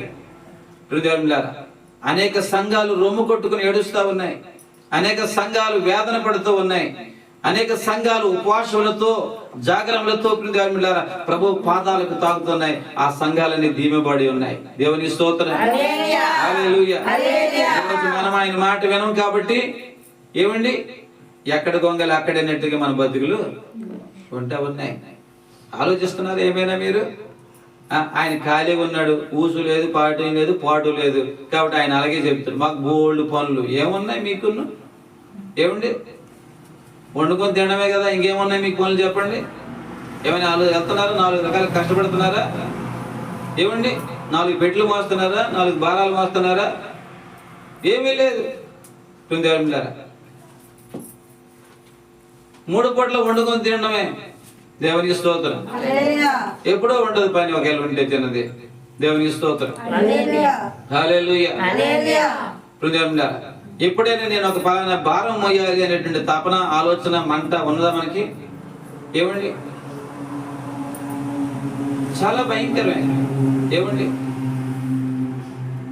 కాబట్టి మనం దేవుని సన్నిధిలో, దేవుని సహవాసంలో వెళ్ళారా, దానికి ఏదో పెద్ద ఆరాట పడిపోతున్నట్లు, నలిగిపోతున్నట్లు, కుమిలిపోతున్నట్లు, ఎన్నో శ్రమలు మీరే అనిపిస్తున్నట్లు, ఏమండి యేసు ప్రభు శిలువ కంటే మీ శ్రమలే గొప్పవన్నట్లుగా మీరేమో భావించేసి వెళ్ళారా, రకరకాలుగా ఆలోచన చేసుకొని మీ భవిష్యత్తులో మీరే పాడు చేసుకుంటున్నారు. దేవునికి స్తోత్రం. హల్లెలూయా. హల్లెలూయా. ప్రభు స్వరం వైపు తిరగండి. సంవత్సరాంతంలో మనం ఉన్నాం. కొత్త సంవత్సరంలో అడుగు పెట్టేటువంటి మన జీవితాలు ఇంకెలాగా ఉండకూడదు. కొత్త సంవత్సరంలో మీరు ఒక లేడీ గంతులు వేసినట్టుగా మీరు గంతులు వేయాలా. దేవునికి స్తోత్రం. హల్లెలూయా. హల్లెలూయా. లేడీ గంతులు వేసినట్లు అప్పుడే తొలిచూలను పుట్టిన మేక పిల్ల గంతులు వేసినట్లు, అప్పుడే తొలిచూలను పుట్టినటువంటి ఆ చిన్న ఆవు దూడ గంతులు వేసినట్లు. దేవునికి స్తోత్రం. హల్లెలూయా. తల్లి ఒడిలోనికి వచ్చిన ఆ బిడ్డ తనకు చిట్టి పుట్టి అడుగులు రాగానే గంతులు వేసినట్లు. దేవునికి స్తోత్రం. హల్లెలూయా. మన జీవితంలో ఆ యొక్క స్థానానికి వెళ్ళాలా వద్దా చెప్పండి? వెళ్ళాలా వద్దా? వెళ్ళాలంటే ప్రభువు చెప్పిన మాటకి మనము లోబడేటటువంటి వ్యక్తిత్వాలు మనం అమర్చుకోవాలి. దేవునికి స్తోత్రం. ఈ రోజు ప్రభు సన్నిధిలో సరిగ్గా మనం సాక్ష్యాలు చెప్పలేకపోతున్నామంటే దేవుని సన్నిధిలో మీ సహవాసం ఏంటో మీరు ఒకసారి నెమరు వేసుకోండి. పక్కల కోసం నెమరు వేయకండి. ఎవరి కోసం నెమరు వేసుకోవాలా? మీకోసం మీరు నెమరు వేసుకోండి. వాక్యం వినేటప్పుడు కూడా మీకోసం మీరు నెమరు వేసుకుని మీ పాపాలు ఒప్పుకోవడానికి ప్రయత్నం చేయండి. మీ లోపాలు ఒప్పుకోండి, మీ పాపాలు ఒప్పుకోండి, మీ అవిధేయతలు ఒప్పుకోండి. మీరు ఎక్కడ ఎవరికి ఏ విధంగా ఎలాంటి తలంపులతో వారి కొరకు తలుస్తున్నారు. ఎందుకంటే హృదయమందు నేను పాపము లక్ష్యం చేసిన దేవుడు నా మొర ఆలకించుడు. తల్లి కావాలి పిల్లకి, పిల్ల కావాలి తల్లికి. ఒకరికంటే ఒకరికి ఎంతో ప్రేమ, కానీ ఇద్దరికి పడదు. ఎక్కడ వచ్చింది సమస్య? ప్రేమల సమస్య. చెప్పండి, ఎక్కడ సమస్య? తలంపుల్లో సమస్య, ప్రేమలో కాదు సమస్య. ప్రేమ బాగానే ఉంది, మత్తుగా ఉంది ప్రేమ. నీకోసం నేను చచ్చిపోతానే అని అంటుంది. నీకోసం నేను చచ్చిపోతానే అంటుంది తల్లి, నీకోసం నేను చచ్చిపోతాను అంటుంది పిల్ల. కానీ ఇద్దరు కూడా ఆమె చంపడానికి ఈమె తయారైంది, ఈమె చంపడానికి ఆమె తయారైంది. దేవునికి స్తోత్రం. ఎక్కడొచ్చింది సమస్య? ప్రేమలో కాదు సమస్య. ఎక్కడ సమస్య? ఈ తలంపుల్లో సమస్య. కాబట్టి మన జీవితంలో దేవునితో మన సహవాసం కూడా అలాగే ఉంది. దేవుణ్ణి ప్రేమిస్తున్నామంటే తెగ ప్రేమిస్తున్నానని అంటారు మీరు. ఏదైనా ఒక రోజు త్వరితంగా ముందు వచ్చేసారు, అమ్ము నాయను ఆ రోజు ప్రభువు కోసం నా ప్రాణాలే తెగించుకొచ్చేసానంటే సాక్ష్యం. దేవుని స్తోత్రం. ఆశ్రమ గారు చెవులో కూర్చుంటారు. దేవుని స్తోత్రం. దేవుని స్తోత్రం. ఆయన అనుదినము మీ యొక్క ప్రవర్తనతో యేసు ప్రభువుని సిలువ వేసేవారిగా మీరు ఉంటారే. మరి ఎలాగొస్తుంది మనకు ప్రశాంతం? చెప్పండి, ఏమండి చెప్పండి, ఎలాగొస్తుంది? అలనాడు దేవుని సన్నిధానంలో యాజకుడు పలానా స్థలానికి సంఘం రావాలంటే పరిగెత్తుకొని వెళ్ళింది. అపోస్తల కాలంలో సంఘము కూడా దేవాలయానికి పెద్దలక్కడిని ఆయన వెళితే అతని కంటే ముందుగా సంఘం ఎక్కడికి వెళ్ళిందండి? పెద్దలకైనా లేచి దేవాలయం యొద్దకు ప్రభువు రాకకు ఎదురు చూడడానికి వెళ్ళింది. వెంటనే మనం ఎలాగొస్తాయి మీ ఇంట్లో ఆశీర్వాదాలు చెప్పండి? చిన్నవే, చిన్న తలనొప్పి, చిన్న కాళ్ళ నొప్పి, ఏమండి చిన్న కన్ను రెప్పలు నొప్పి, చిన్న ముక్కు నొప్పి, చిన్న మండ నొప్పి, వీటికి ఉపశమనం దొరుకుతుంది. అది కూడా ఏంటి, ప్రార్థన చేసి మాత్ర వేస్తే, ప్రార్థన చేస్తే కాదు, ఏంటి చేస్తే ప్రార్థన చేసి మాత్ర అయితే, మాత్ర వేసిన దానికి ప్రార్థన చేయకపోయినా తగ్గుతుందమ్మా.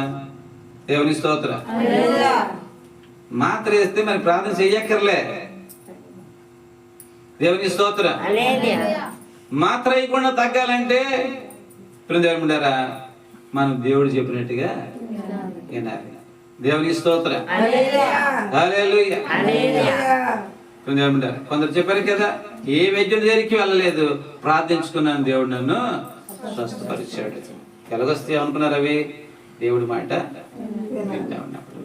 కాబట్టి ఈరోజు మన జీవితంలో ఆ ప్రకారంగా మన మనసులను మలుచుకుందాం దేవుడారా. ఎందుకంటే నిన్ను బ్రతికించేవాడు ఆయన, నిన్ను దేవుడారా బ్రతికించేవాడు ఆయన. ఈరోజు మన జీవితంలో ఎన్నో శ్రమలు పడి బతుకుతున్నాం. ఒక భక్తుడు కూడా అదే మాట చెప్తాడు. చూడండి, కీర్తన గ్రంథం 90వ కీర్తన 7వ వచనం చదవండి ఒకసారి. ఒక భక్తుడు చూడండి, తన జీవితంలో అవిధేయతను బట్టి నీ కోపం వలన ఏమంటాడండి ఆయన, నీ కోపం వలన నేను క్షీణించిపోయి ఉన్నాను, నీ ఉగ్రతను బట్టి దిగులు పడుతున్నాను, మా దోషములను నీవు నీ ఎదుట ఉంచుకొని ఉన్నావు, నీ ముఖ కాంతిలో మా రహస్య పాపములు కనబడుచున్నవి, నీ ఉగ్రతను భరించుచునే మా దినములన్నీ గడిపితిమి, నిట్టూర్పులు విడిచినట్టు మా జీవిత కాలము జరుపుకుందాము. చూసారండి ఎలాగుంది పరిస్థితి? సేమ్ మీ పరిస్థితి ఎలా ఉంది, ఇక్కడ ఎలా ఉంది చెప్పండి. ఉందా లేదా? ఉందా లేదా? నేను అనుకున్నాను పాత సంవత్సరం తాలూకు వాక్యం చెప్పేద్దామని చెప్పి అనుకుని ఈ పుస్తకం అడిగాను. ఎవరికి అడిగాను లేదేనా? కానీ దేవుడు దాన్ని పక్కన తోసేసి మనకి మనోడా నేను చెప్పేది చెప్పురా అని దేవుడు నాతో మాట్లాడాడు. నాకు అసలు ఈ వాక్యం ధ్యానించడానికి కూడా ఏం లేదు, ఏం లేదమ్మా సమయం లేదు. దేవునికి స్తోత్రం. హల్లెలూయా. అయినప్పటికీ కూడా దేవుని ప్రశస్తమైన సన్నిధానంలో దేవులారా ఒకవైపు శరీరము ఆయాసం చెందుతుంటే, బలహీనత చెందుతూ ఉంటే దేవులారా అలా చేరబడి పడుకుంటానని చెప్పి మంచం మీదకి వెళ్ళాను. పాశమ్మ గారు కూడా చెప్పాను, మీకు కూడా చెప్పాను. దేవుని స్తోత్రం. నేను పడుకున్నానా? ఏమండి అలా చేరబడుతుంటే దేవుడు నాతో మాట్లాడతాడు. దేవుని స్తోత్రం. మాట్లాడి దేవుడు ఈ వాక్యాన్ని దేవుడు ఇచ్చాడు. దేవుని స్తోత్రం కదా. మన పరిస్థితులు ఎలా ఉన్నాయో లేదా చెప్పండి. ఈ కీర్తన గ్రంథం 90వ కీర్తనలో ఉన్నట్టుగా ఉన్నాయా లేదా? కేవలం దేవుని కృపను బట్టి మనం బ్రతుకుతున్నాం అంతే. కానీ మన దోషముల చేత, మన అపరాధముల చేత మన బ్రతుకుల్లో శ్రమలు పడుతున్నాం, హింసలు పడుతున్నాం, బాధలు పడుతున్నాం, కష్టాలు పడతా ఉన్నాం. మీ కష్టాలు తీరడానికి మీరు ఎన్నో ప్రయత్నాలు చేస్తున్నారు, కానీ వాటి ఫలితాలు కొద్దిగా మాత్రమే, సంపూర్ణముగా విడుదల లేని పరిస్థితులు. కారణం ఏంటి? భక్తుడు చెప్తున్నాడు, పాపములు, దోషములు. ఏంటంటే పాపాలు? వ్యభిచారాలా, దొంగతనాలా, మోసాలా, ఏమండి అన్యాయం చేయడమా, లేకపోతే ఎవడు తలబద్దలు కొట్టడమా, లేకపోతే తిరుగు వారిని పొరుగు అని రోజు పెట్టేసుకుని తిట్టడమా? కాదు. దేవుడు చెప్పిన ఆయన సహవాసానికి సరిగ్గా మీరు ఉండకపోవడం అంతే, ఇంకేం లేదు. దేవునికి స్తోత్రం. ప్రభువు చెప్తున్నాడు, ఉపవాసం ఉండి ప్రార్థన చేయాలి. ఆపత్కాలమున యెహోవాకు మొరపెట్టిన ఆయన మీకు ఉత్తరం ఇచ్చును. ఒకవేళ శ్రమలు వచ్చాయి, కష్టాలు, చిరుకులు వచ్చి, ఇబ్బందులు వచ్చాయి, సంఘము, కాపరి అందరూ కూడా ఏం చేయాలి? గోనె పట్ట కట్టుకొని ఉపవాసం ఉండి వ్రత దినములుగా ప్రతిష్ఠించుకొని దేవుని స్తోత్రం ప్రభుత్వంలో పాదాలు పట్టుకొని ఏడవాలి, కన్నీళ్లు విడవాలి. మీ పిల్లల కొరకు మీరు రోదనము చేయండి. చెప్పడలేదు ఇవన్నీ? చెప్పడలేదు దేవుడు? ఈ సంవత్సరం అంతా దేవుడు చెప్పిన ఉపదేశాలు అవే. దేవునికి స్తోత్రం. విన్నామా? ఏమైనా విన్నామా? వింటామా వినమా? వింటామా వినమా? వినకపోతే మీ కర్మ ఈ సంవత్సరం కంటే భయంకరంగా ఉంటుంది. వింటే మీ శ్రమల్లో నుంచి మీకు విడుదల వస్తుంది. ఇక్కడ ఏ మాంత్రికుడి తాలూకు మంత్రాలు పనికి రావండి. కొంతమంది బ్యాన్ పెట్టుకుంటారు భాషలు, ఏంటని స్వస్థపరచు స్వస్థపరిచే స్వస్థత అభిషేకం ఏంటి ఉందట? ఏ అభిషేకం ఉంది? ఏ అభిషేకం ఉంది? స్వస్థపరిచే అభిషేకం. కొంతమంది స్వస్థత సాల. ఏ సాల? ఆ సాలలో ఎవరికి వస్తుంది స్వస్థత? పాస్టర్కి వస్తుంది. ఏటా స్వస్థత? జోబి నిండిపోద్ది అన్నమాట. దేవునికి స్తోత్రం. ఏంటో స్వస్థత సాల అంటే స్వస్థత సాలకి రండి అంటాడు. మొత్తం ఏం చేస్తాడండి? జోబిలు నిండిపోయేటట్లుగా పల్లెని సాగుతాడు. వాళ్ళందరూ కూడా ఏం చేస్తారండి? ఆ పల్లె నింపుతా ఉంటారు. దేవునికి స్తోత్రం. స్వస్థత వచ్చినట్టుగా ఉంటది, మళ్ళా రోగం తిరిగి వస్తుంటది. మళ్ళీ స్వస్థ వచ్చినట్టుగా ఉంటది, మళ్ళా రోగం తిరిగి వస్తుంది. ఎందుకు వస్తుంది? కారణం ఏంటి? ఈ పనికి మళ్ళీ మాట విన్నందువల్ల. దేవునికి స్తోత్రం. అదే దేవుడి మాట ఏంటే, దేవుడి మాట ఏంటే దేనా చెప్పింది సాక్ష్యం. దేవుడి మాట ఏంటే చెప్పండి, ఏమొస్తుంది? సంపూర్ణ స్వస్థత. దేవునికి స్తోత్రం. హల్లెలూయా. ఎందుకంటే 91వ కీర్తనలో దేవుడు చెప్పాడు, మహోన్నత నివసించేవాడు సర్వశక్తి నీడను. దేవునికి స్తోత్రం. హల్లెలూయా. ఏమంటాడు అక్కడ? పగటి యందు చదవండి ఒకసారి. రాత్రి వేళ కలుగు భయమునకైనను, పగటి వేళ ఎగురు బాణమునకైనను, చీకటిలో సంచరించు దిగులకైనను, మధ్యాహ్నమందు పాడు చేయి రోగమునకైనను నీవు భయపడకుందు. దేవునికి స్తోత్రం. నీ ప్రక్కన 1000 మంది పడినను, నీ కుడి ప్రక్కన 10,000 మంది కూలినను అపాయము నీ యొద్దకు రాదు. దేవునికి స్తోత్రం. హల్లెలూయా. హల్లెలూయా. ఉందా జీవితం మన బతుక్కి? ఉందండి. దేవునికి స్తోత్రం. చూడండి, దేవుడు తన భక్తులకు ఇచ్చినటువంటి అభయం అది. దేవుడు తన భక్తులకు ఇచ్చిన శక్తి అది. దేవుడు తన భక్తులకు ఇచ్చిన ప్రభావం అది. దేవునికి స్తోత్రం.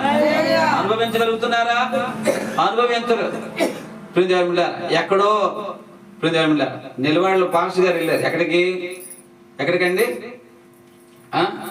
ఎక్కడికి వెళ్ళారు? ఎవరైనా గున్నెడిగారు? ఎక్కడికి వెళ్ళారు ఆయన? ఎక్కడికి వెళ్ళారా? బెల్లంపల్లి. దేవునికి స్తోత్రం. తీయగా ఉంటుందని చెప్పి అక్కడ వెళ్ళిపోయాయి. ఆయన మాటలు చాలా తీయగా ఉంటాయి. దేవుడా పాములకి ఇలా 4 శాతం అంటాడే.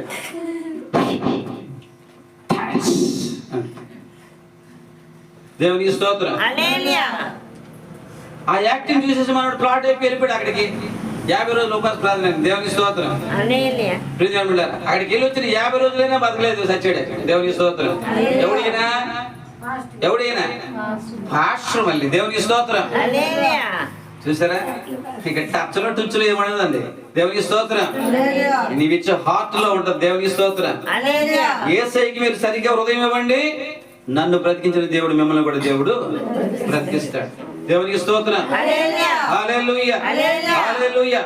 నన్ను పోషిస్తాడు దేవుడు, మిమ్మల్ని పోషిస్తాడు. దేవునికి స్తోత్రం.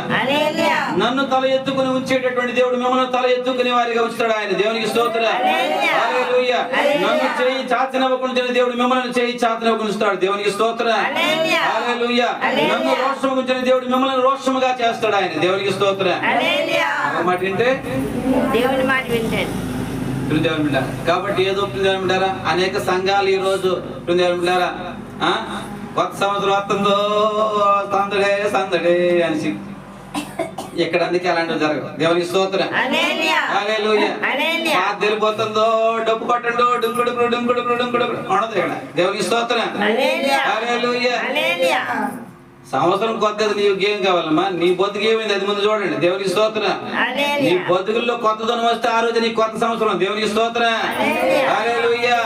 నీ బ్రతుకులు నీకున్న సమస్యలన్నీ కూడా పూర్తిగా తొలగిపోతే నీ జీవితంలో కృప క్షేమములు సమృద్ధిగా నీలోనికి వచ్చేటప్పుడు దేవుడు ఆ రోజు నీకు పాతది గతించిపోయింది. దేవునికి స్తోత్రం. హల్లెలూయా. ఆలోచిస్తున్నామా భక్తులుగా ఎవరమైనా? అసలు ఆలోచన ఉందా? వాక్యములు ఏమి చేస్తున్నారో తెలియదు, ఎలాగ ఆలోచిస్తున్నారో తెలియదు, దేవుడు ఏ విధంగా మాట్లాడుతున్నాడో గ్రహించరు. అనుక్షణము కూడా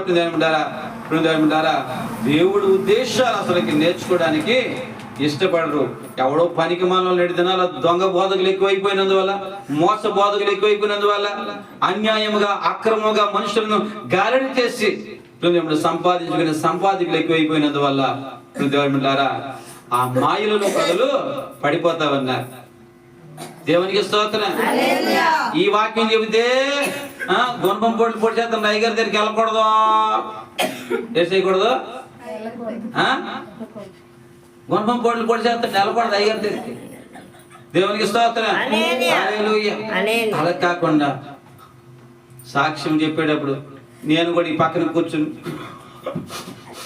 అమ్మా లక్ష్మికి పోయిందమ్మా అని అన్నాను అనుకో,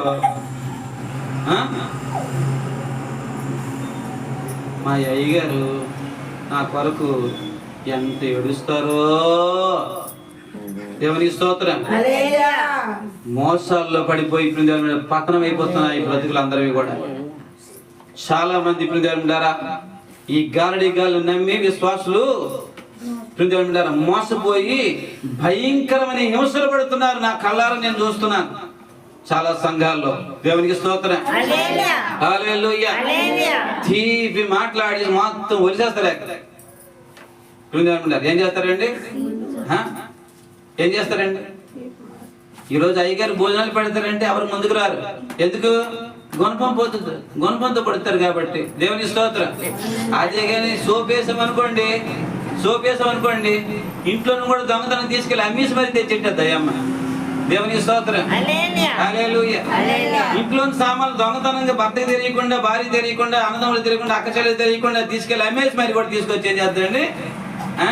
మా అయ్యగారు ఎంత మంచోలో నిజంగా భోజనాల కోసం చాలా బాధపడుతుంది. ఎందుకంటే సోప్ వేసేయడానికి అమ్మా మౌనిక ఎలాగరా మనం భోజనాలు పెట్టాలి అర్థం కావట్లేదు తల్లి. నా తల్లి నువ్వు ఉన్నావురా తల్లి, నిన్నే నేను నమ్ముకున్నాను అసలు. దేవునికి స్తోత్రం. హల్లెలూయా. హల్లెలూయా. నేను అలా ప్రార్థన చేస్తుంటే నువ్వే జ్ఞాపకంలోకి వచ్చావురా, నువ్వే నాకు మదిలోకి వచ్చావురా. అసలుకి నిజంగా మీరు ఉన్న వాళ్ళు నా జీవితం లో ఏ కొరత లేదురా తల్లి. దేవునికి స్తోత్రం. హల్లెలూయా. ఏంటి ఇవన్నీ కూడా? ఇవన్నీ ఏంటమ్మా? సోప్ వేస్తుంటే ఇప్పుడు ఈ తాలూకు జోబి ఏమవుతుంది? ఈ జోబి నిండుతుంది. దేవునికి స్తోత్రం. అక్కడ సోప్ వింటున్నా ఆవిడ పాపం మైమరిసిపోద్ది. అలాగే మైమరిసిపోయి ఆమె జోబులు అన్నీ ఏం చేస్తాయండి? ఆ జోబులన్నీ ట్రాన్స్ఫర్ చేస్తాయి. బ్యాంకులో అకౌంట్ ట్రాన్స్ఫర్ అవుతుంది లేదో నాకు తెలియదు కానీ ఇప్పుడు దేవుడు ఈ జోబుల నుంచి ఆమె జోబులోకి ట్రాన్స్ఫర్ అయిపోద్ది. అంతా ఇచ్చేసిన తర్వాత లాస్ట్ ఖాళీ అయిపోయిన తర్వాత తడుగుకొని చూస్తుంది. అయ్యగారండి సార్జరీకి డబ్బులు లేవండి. దేవుని స్తోత్రం. ఏమి లేవండి? మరేమి ఎందుకు అలాగైంది? కారణం ఏంటి?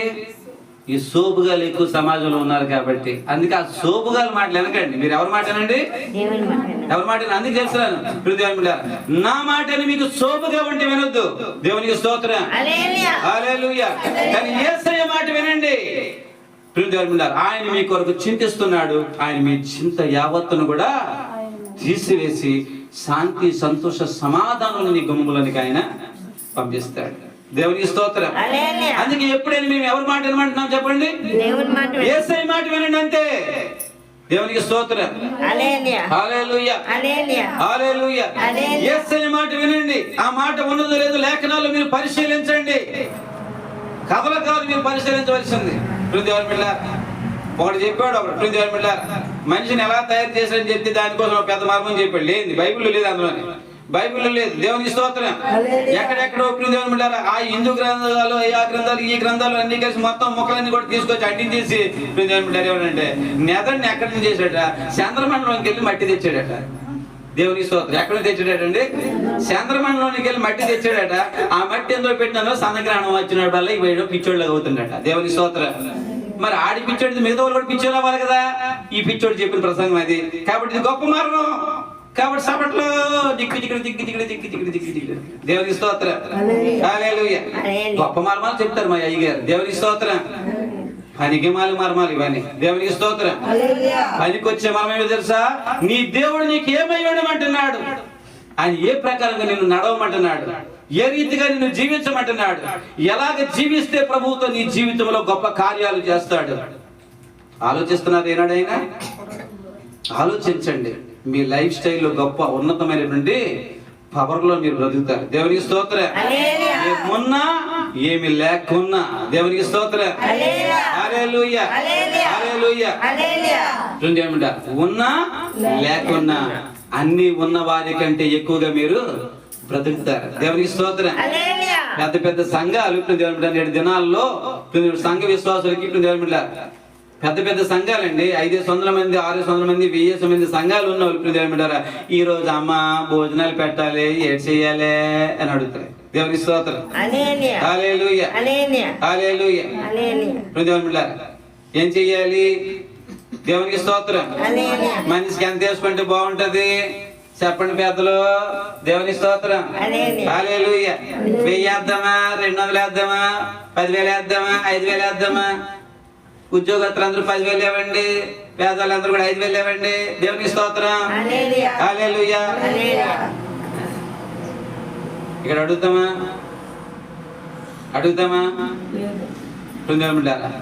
దేవునికి స్తోత్రం. ఎందుకు ఎందుకు ఎందుకు? దేవుని వాక్యం చెప్తుంది, ఎవరు దేవుడికి ఇస్తే వారు దీవింపడతారు. దేవునికి స్తోత్రం. ప్రశాంత్ అదే చెప్పాడు. అయ్యగారండి, ఆయనకి మేము ఇస్తే దేవుడు మాకు ఇస్తాడు. దేవునికి స్తోత్రం. దేవుడికి ఇస్తే దేవుడు మాకు ఇస్తాడు. మాకెవరు చెప్పక్కర్లేదు అయ్యగారండి ఎంత ఇవ్వాలి, ఏం చేయాలని. మేము ఎంత ఇవ్వాలో దేవుడికి తెలుసు. ఎంత ఇచ్చేటట్లుగా ఆయనే మమ్మల్ని నడిపిస్తాడు. దేవునికి స్తోత్రం. హల్లెలూయా. ఎప్పుడైనా ఆలోచన ఉన్నాయా మనకి? ఉన్నాయమ్మా ఎప్పుడైనా? అయ్యగారండి ఇవ్వాలని ఉంది కానండి ఏట్లేదు. దేవునికి స్తోత్రం. హల్లెలూయా. మన జీవితంలో కష్టకాలంలో కూడా ఎవడు నేర్చుకోండి. కష్టకాలంలో దేవుడికి, ఆయన పనికి, ఆయన పరిచర్యకు, ఆయన సేవకు ఖర్చు చేయడం నేర్చుకోండి. దేవునికి స్తోత్రం. హల్లెలూయా.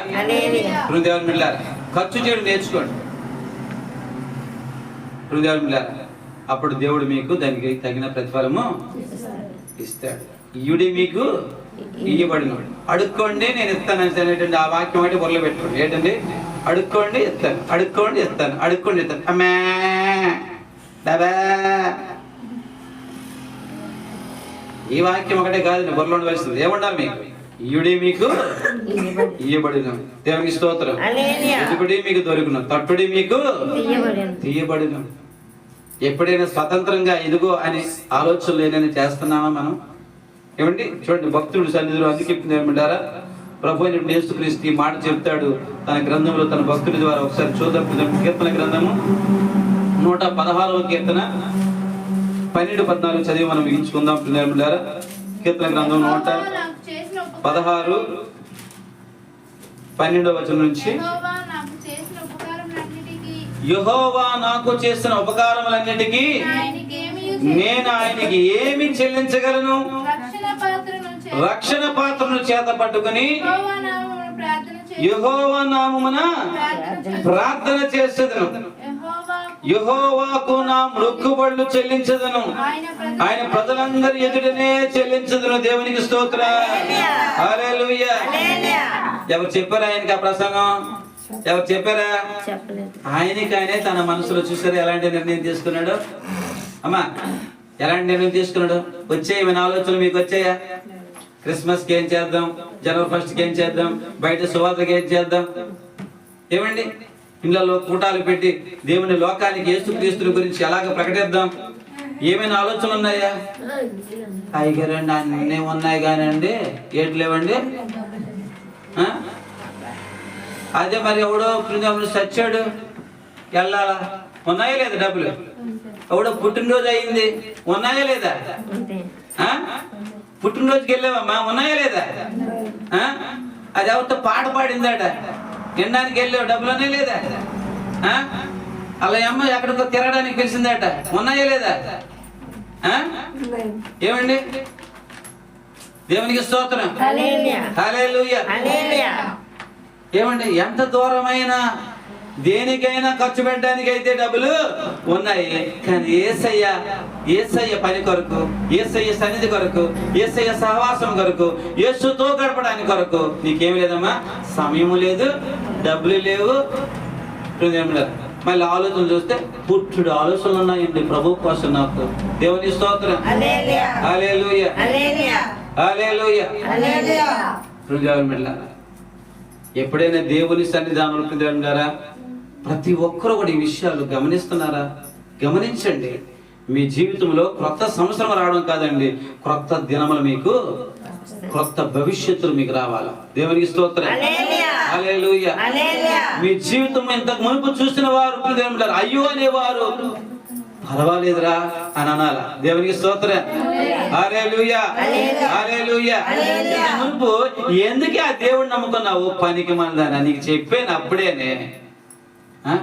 కులాన్ని వదిలేసావు, ఊరిని వదిలేసావు, చుట్టాలు వదిలేసావు, బంధువులు వదిలేసావు, పట్టాలు వదిలేసావు, కలిసిపోయినావు అందులో వెళ్ళి. ప్రతి సంవత్సరం ఈ సాక్ష్యమే మీ బతుకుల్లో. దేవునికి స్తోత్రం. హల్లెలూయా. నమ్మితే సరైన దేవుడు నమ్ముకుంది కాబట్టి ఆమె బ్రతుకుల్లో ఈ క్షేమాన్ని కలిగి ఉందరా నిజంగా అని చెప్పాలి. మీ సాక్ష్యం మీకోసం. ఎవరు చెప్పాలి? ఎవరు చెప్పాలి? మీరు కాదు, లోకం మీకోసం చెప్పాలి ఆ సాక్ష్యం. దేవునికి స్తోత్రం. హల్లెలూయా. వాళ్ళు చెబితే అప్పుడు వాళ్ళు కూడా ఎక్కడికి రావాలని వస్తారు? ఎక్కడికి రావాలని వస్తారండి? రావాలని వస్తారు. లేకపోతే మీరు ఇప్పుడు చెప్పిన సాక్ష్యాలు చెప్తే రాలేదండి నవ్వుకుంటారు మిమ్మల్ని చూసి. మంచి పడింది చెప్పాను, అప్పటికి వినలేదు. ఈ పనికి మళ్ళీ చెప్పాను నేను, వినలేదు. తిప్పలు పడతా ఉంది, ఇంకా పడుతుంది, ఇంకా పడుతుంది, ఇంకా పడుతుంది, అయిపోద్ది దాని పని. కాదండి. అందుకే ప్రభువు చెప్పిన మాటలు మీ హృదయాలు తెరవండి, దేవుని తట్టు తిరగండి. ఇక్కడ భక్తులు తీసుకున్న తీర్మానాలతో మీ జీవితాలు తీర్మానం కలిగి కొత్త సంవత్సరానికి అడిగి పెడదాం. అట్టి కృప త్రియేక దేవుడు మనకు అనుగ్రహించిన గాక. ప్రతి వారు తలలు వంచండి. అందరూ మనస్పూర్వకంగా మీ జీవితాల్లో ఏమై ఉంటారో ఒకసారి నిర్ణయం తీసుకోండి. మీ హృదయంతరంగాలు ఏమై ఉంటారో నిర్ణయం తీసుకోండి ఒకసారి. లోకములో మనుషులు పోడేవారు అధికమైతే మీకు అనారోగ్యం, మీ డబ్బులు చిల్లైపోతాయి, మీ పరిస్థితులు తారుమారైపోతాయి, మీకున్న సంతోష సౌఖ్యాలు మీకు తెలియకుండానేవి దూరం అయిపోతా ఉంటాయి. మీరు కష్టాలు వచ్చినప్పుడు ఆ కాపులు అయ్యో అలాగే అయిందా, ప్రార్థన చేద్దాంలే అని అంటారు. కానీ మీ బాగోగుల గురించి వాళ్ళు చెయ్యూతనిచ్చేటటువంటి వారిగా వాళ్ళు అన్నది కూడా ఉండరు. కానీ నిజమును నమ్మండి, సత్యవాక్యములకు చెవియొగ్గండి. మీ బ్రతుకుల లోపల దేవుడారా నిత్య ఆనందాలు మీరు చూస్తారు. మీ ఆనందముల లోపల దేవుడారా మిమ్మల్ని నడిపిస్తున్న కాపరి కూడా దేవుడారా నిజమైన కాపరి అయితే అతనికి శ్రమలైనా కూడా ఆనందిస్తాడు. దేవుడారా ఎందుకంటే నిజమైన కాపరి, ప్రధాన కాపరి ముళ్ళ తోటలలో నడిపించిన, ముళ్ళ కిరీటం పెట్టిన, ఆయనకి సిలువ వేసిన, ఆయనకి పక్కలో బల్లెపోటు పొడిపించిన, ఆయనకి ఆకలి దప్పులు కలుగు చేసిన, ఆకలి దప్పులను ఎగదాలు ఎదురైన, ఆయన వస్త్రహీనుడిగా చేసిన, ఆయనకి అనేకులు హేళనకరమైనటువంటి మాటలు చెడ్డ మాటలు పలికిన, నిందలు మోపిన, అవమానాలు మోపిన ఆ కాపరి ప్రధాన కాపరి కాబట్టి నీ కొరకే ఆలోచిస్తూ నిన్ను బ్రతికించాలనుకున్నాడు. కాబట్టి నిజమైన కాపరి ఆ క్రీస్తు స్వరూప్యంలోని బ్రతికేటువంటి కాపరిగా ఉంటాడు. ఆ కాపరి మీ జీవితంలో నిజమైన మీ ఆశీర్వాదపు జీవన విధానాల్లో సంతోషిస్తాడు. దేవుని బిడ్డారా ఆలోచించండి. ప్రభు సన్నిధానంలో అంత్య దినాల్లో అపాయకరమైన దినములు ఇవి, మోసకరమైన దినములు. దొంగ బోధకులు వచ్చారు సమాజంలో. 99 దొంగలే, మోసగాళ్ళే. ఒక సేవకుడు అంటాడు, ఒక సేవకురాలు అంటారు నాతోని, ఏ ఎండకి ఆ గొడిగే పట్టాలి సార్, ఏ ఎండకి ఆ గొడుగు పెడితే నేను బతకగలం. మనం ఎవడకి కావాలి బతుకు? కుక్క బతుకది. బతికితే దేవుళ్ళ బతకాల, లేకపోతే చావాలి లోకంలో. ఎప్పుడైనా ఆలోచనలు ఉన్నాయా? ఆలోచించండి. మీ జీవితంలో ఏమవుతున్నారు, ఎలా నడుస్తున్నారు, ఏమవ్వాలనుకుంటున్నారు? ఇదిగో పాతది గతించును, సమస్తమును క్రొత్తదాయని దేవుడు చెప్తూ ఉన్నాడు. ప్రతి ఒక్కరు హృదయాలు తెరిచి ప్రార్థించండి. ఎవరు నిద్రమత్తులు కావద్దు, సోమరులు కావద్దు, బద్ధకస్తులు కావద్దు. హృదయం సోమరి నీ యొద్దకు దారిద్ర్యము వచ్చి ఉన్నది అంటాడు సామెత గ్రంథంలో. దారిద్ర్యం వస్తుంది. కాబట్టి ప్రతి ఒక్కరు మనస్పూర్వకంగా ప్రార్థన చేయండి. మీ లోపాల ప్రవిధులు ఒప్పుకొని ప్రార్థన చేయండి. పాపపు ఒప్పుకొలతో ప్రభు పాదాల సన్నిధి మీరు క్రొత్త సంవత్సరంలోనికి అడుగు పెట్టండి. ఇప్పుడు దేవుని బిడ్డలారా, క్రొత్త జీవితానికి తీర్మానం చేసుకుని అడుగు పెట్టండి. ఉత్తమమైన జీవన శైలి కొరకే మీరు అడుగు పెట్టండి. విలువైనటువంటి సమర్పణలతో దేవుని ఎదుట మీరు ప్రభు పాదాల ఎదుట దేవుని బిడ్డలారా గడుపుతున్నటువంటి మీరు మంచి తీర్మానాలతో ప్రభువుకు సమీపించండి. రక్షణ పాత్రను చేత పట్టుకుని యెహోవా నామమున ప్రార్థన చేసేది నా మృక్కుబడులు నేను నా ప్రభువునికి చెల్లిస్తాను అనేటటువంటి ఉత్తమమైన తీర్మానాలతో మీరు హృదయపూర్వకంగా ప్రభు పాదాలు పట్టుకొని, అయ్యా అవిధేయురాలైపోయినయ్యా, అవిధేయుడైపోయినయ్యా, నీవు చెప్పినట్టుగా నా జీవితంలో నేను ముందుకు నడవలేదయ్యా, కాబట్టి ఇప్పటికి శాపాలను అనిపిస్తూ, ఈ కష్టాలను అనిపిస్తూ, ఈ శ్రమలను అనిపిస్తూ ఇంకా నీ కృప పొంది నేను బ్రతికున్నానయ్యా. దేవుని బిడ్డలారా, చేయగలరా? అలాంటి ప్రార్థన చేయగలరా? చేయండి. ప్రతి ఒక్కరూ మనస్పూర్వకంగా 5 నిమిషాలు ప్రార్థన చేయండి. దేవుని బిడ్డలారా, అందరికీ ఎప్పుడో కొత్త సంవత్సరం రావచ్చేమో కానీ క్రొత్తగా మారి క్రొత్త సంవత్సరంలోనికి అడుగు పెడదామని. సమాజంలో వారికి అందరికీ ఎప్పుడో కొత్త సంవత్సరం వచ్చేసి ఉండొచ్చు, కానీ మీరు క్రొత్త మనస్సుతో ప్రభు సన్నిధిలో కొత్త సంవత్సరం అడుగు పెట్టడానికి ప్రయత్నం చేయండి. ప్రతి ఒక్కరు కూడా మీ హృదయాలు దేవుడికి అప్పగించుకోండి. పరిశుద్ధుడా, నీకే మహిమ చెల్లిస్తున్నాను ఆయన. ఎన్నిక లేని దరిద్రుడిని, ఘోర పాపిని, పశుప్రాయుడు తండ్రి మీ సన్నిధిలో నన్ను నిలబెట్టుకుని మాట్లాడుతున్నాను. నా జీవితంలో కూడా ఏ లోపములు ఉన్నావో, ఏ పాపములు ఉన్నావో, ఏ అవిధేయతలు ఉన్నావో నన్ను ఇంకను ప్రభాతని ఆయన తృణీకరింపబడిన వారి వలె, ఎన్నిక లేని వారి వలె తండ్రి మీ సన్నిధిలో ఉన్నానేమో. నీ కృపలో నీ సన్నిధిలో ప్రభా నా చేయి పట్టుకున్నాయి, నన్ను ఎత్తి పట్టుకున్నాయి, నన్ను నీ వానిగా స్థిరపరుచున్నాయి. పాతది గతించిన కృతద అన్నట్టు నాయన నా పాపములు క్షమించి, నా దోషములు క్షమించి, నా అపరాధములు క్షమించి, ఇది ఈ సమాజం ఎదురు ఎదురు ఒప్పుకుంటున్నాను, ఈ సంఘం ఎదురు ఎదురు ఒప్పుకుంటున్నాను అయ్యా, నీ ఎదురు నేను ఒప్పుకుంటున్నాను అయ్యా. అనేక సాక్షులు ఎదుట ప్రభాతని నాయన మా జీవితాలు ఒప్పుకోమని నీవు సెలవించినట్లుగానే ప్రభా మమ్మల్ని కనికరించమని నేను ఎదుట ప్రభాతని నాయన ప్రార్థిస్తున్నాను. మమ్మల్ని క్షమించమని ప్రార్థన చేస్తున్నానయ్యా. కనికరించండి స్వామి, నీ కృపలో నన్ను ఎత్తు పట్టుకోండి తండ్రి. నీ సిలువ చాటును మరుగు చేసుకోండి. గుర్రపిల్ల రక్తంలో నన్ను శుద్ధంగా చేయండి. ప్రార్థన చేసుకోండి. మీ కొరకు మీరు ప్రార్థన చేసుకోండి, నా కొరకు చేయకండి. నా కొరకు అసలు చేయదు. మీరు అర్థమైతే మీరు మీ కొరకు ప్రార్థన చేస్తారు, లేదంటే ఇంకా మీరు అలాగే ఉంటారు. దేవుడు మాట్లాడాడు, రాబోయే సంవత్సరం ఇంకా భయంకరంగా ఉంటుంది. మీ పరిస్థితి చాలా భయంకరంగా ఉంటుంది. ఎంతమంది సేవకులు మీ కొరకు ప్రార్థన చేసినా, ఎంతమంది అభిషక్తులు మీ కొరకు ప్రవచించిన, ఎంతమంది వాగ్దానాలు మీకు కొత్త కొత్త వాగ్దానాలు, సంతోషపరిచే వాగ్దానాలు మీకు వాట్సాప్లో పెట్టినా దేవుడు చెబుతుందే జరుగుతుంది, దేవుడు చెప్పేదే జరుగుతుంది.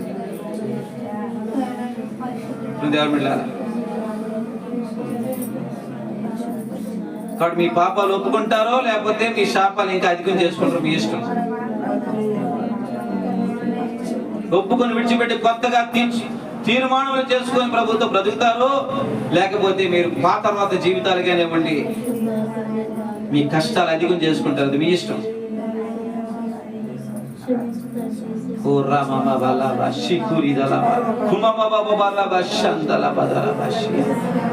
పరిశుద్ధాత్మ దేవుడు నీకే మహిమ చెల్లిస్తున్నాను.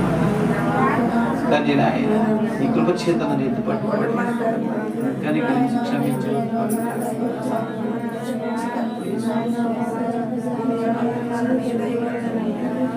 ఈ సమయంలో మీరు ఒకరు ప్రేరేపబడిన వారు ఒకరు ప్రార్థన చేయండి. వాక్యములలో ఫలించేటట్లు, కొత్త సంవత్సరంలో కొత్త ఆనందములతో మన జీవితాలు కొనసాగునట్లు, మన పాపములన్నీ దేవుడు క్షమించి కడిగి మనల్ని పవిత్రులుగా చేసేటట్లు ఈ 3 అంశాలతో కూడినటువంటి ప్రార్థన మీరు ఎవరొకరు ప్రేరేపబడిన వారు ప్రార్థన చేయండి. ప్రభు సన్నిధిలో మైక్ తీసుకోండి, ప్రార్థన చేయండి. ఇక్కడికి రండి, మైక్ పట్టుకోండి. ఇక్కడ రండి, ప్రార్థన చేయాలనుకున్నవారు ఇక్కడ రండి, మైక్ తీసుకొని ప్రార్థన చేయండి. నిలబడి ఇక్కడ రండి. ప్రభు సన్నిధానం ఎవరు ప్రార్థన చేయాలనుకుంటున్నారు? దేశం కొరకు, రాష్ట్రం కొరకు, జిల్లాల కొరకు, మండలాల కొరకు, ఇరుగుల కొరకు, పొరుగుల కొరకు చేయొద్దు. సంఘములో దేవుడు ఏమైతే మాట్లాడాడో ఆ మాటకి మీరు కట్టుబడి ఇక్కడికి వచ్చే మాట తిరిగి వీడియో చేస్తాం.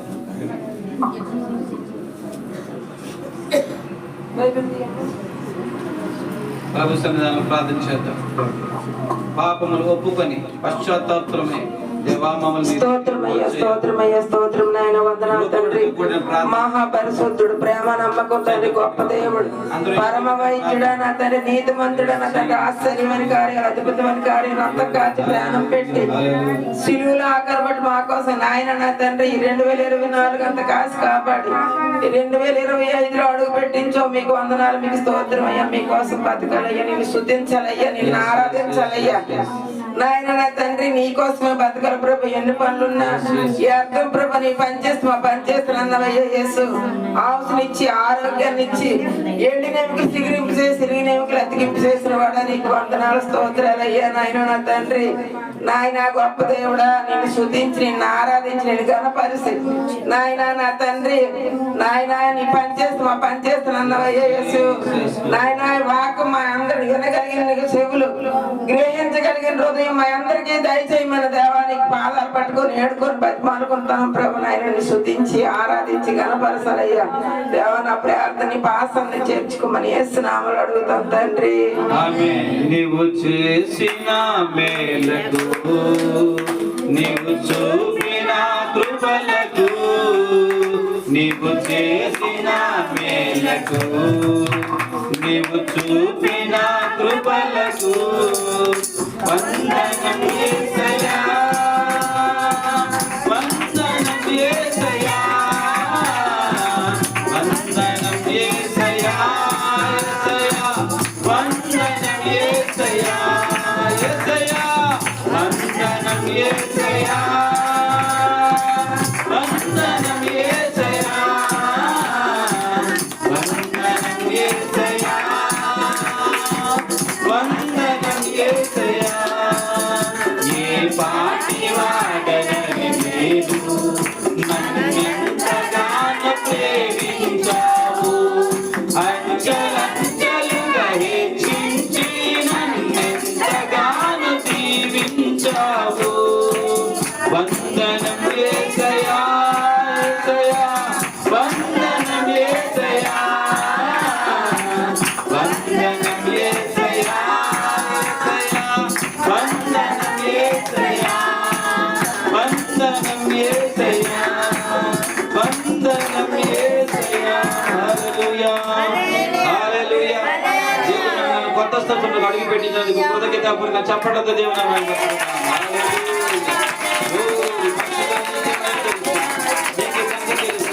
నీకే ప్రభావం చెల్లిస్తున్నాను, నీకే కృతజ్ఞతాస్తుతులు చెల్లిస్తున్నాను. మునుపెన్నడూ లేని విధంగా మా జీవితంలో తండ్రి నీవే ఆధారమై ఉన్నావు. మాట్లాడిన దేవుడా, మహిమల దేవుడా, శక్తిగల దేవుడా, సామర్థ్య కార్యములు చేయు దేవుడా, ఆశ్చర్య కార్యములు చేయు దేవుడా, అద్భుతములు చేయు దేవుడా,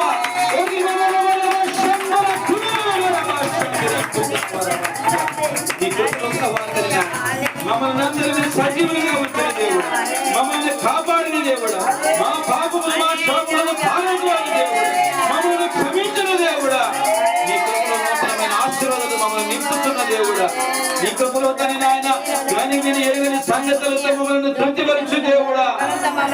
నీ సన్నిధిలో ప్రభాతని నాయన ఉన్నతమైన కార్యాలు మునుపెన్నడూ చూడలేని ఘన కార్యాలు చేసిన వాగ్దానం చేసిన దేవుడా, నీ నామానికి మహిమ గ్రంథ ప్రభావములు చెల్లిస్తూ ఉన్నాం. నీ నామమునికి కృతజ్ఞతాస్తుతులు చెల్లిస్తున్నాం నాయన. నీకే వందనాలు. గ్లోరీ, హల్లెలూయా, హల్లెలూయా, హల్లెలూయా. గ్లోరీ, పరిశుద్ధుడా, నీకే మహిమ చెల్లిస్తున్నాం. దేవుడు ఈ సమయంలో కొత్త సంవత్సరం మనం అడుగు పెట్టి ఉండగా ఆయన మనకి ఇచ్చిన గొప్ప వాగ్దానం యెషయా గ్రంథం 57వ అధ్యాయం 15వ వచనాన్ని చదువుదాం ప్రియమిత్రులారా. యెషయా గ్రంథము 57వ అధ్యాయం 15వ వచనం ఒకసారి చదువుదాం.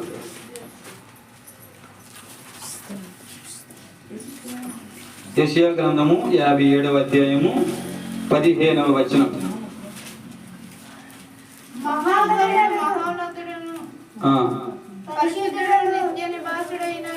నివాసుడైన వాడు ఇలాగ సెలవిస్తున్నాడు, నేను మహోన్నతమైన పరిశుద్ధ స్థలంలో నివసించువాడును, అయినను వినయము గల వారి ప్రాణను వజ్జింపజేయుటకు నలిగిన వారి ప్రాణం ముద్దింపజేయుటకును వినయము గల వారి యొద్దకు దీన మనసు గల వారి యొద్దకు నివసించుచున్నాడు. నేను దేవునికి స్తోత్రం. హల్లెలూయా. నేను చదువుతాను, నాతో పాటు మీరు చెప్పండి. మహాగణుడును మహోన్నతుడును పరిశుద్ధుడును నిత్య నివాసియునైన వాడు ఇలాగ సెలవిచ్చుచున్నాడు, నేను మహోన్నతమైన పరిశుద్ధ స్థలములలో నివసించువాడును అయినను వినయము గలవారి ప్రాణమును ఉజ్జీవింపజేయుటకును నలిగిన వారి ప్రాణమును ఉజ్జీవింపజేయుటకును వినయము గలవారి యొద్దను దీన మనస్సు గలవారి యొద్దను నివసించుచున్నాను. దేవునికి స్తోత్రం. హల్లెలూయా. దేవుని యొక్క వాక్యము, ఈ వాగ్దానం మన వినికిలో నెరవేర్చును గాక. ఆమేన్. దేవునికి స్తోత్రం. హల్లెలూయా. అర్థమైందా లేదా? ఎవరికి ఉజ్జీవింపజేస్తాడు ఆయన?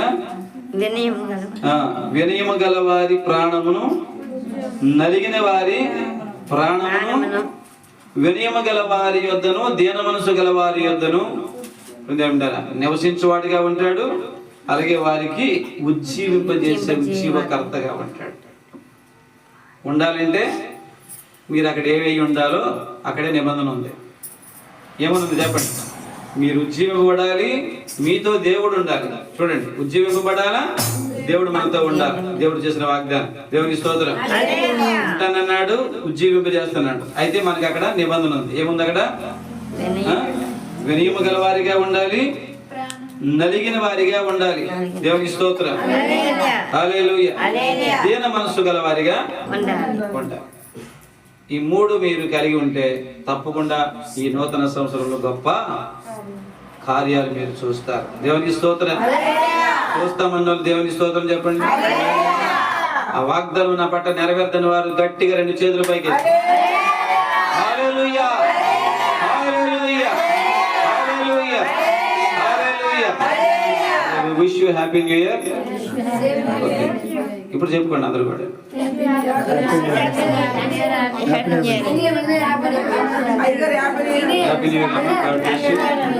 తప్పకుండా దేవుడు మిమ్మల్ని దీవిస్తాడు.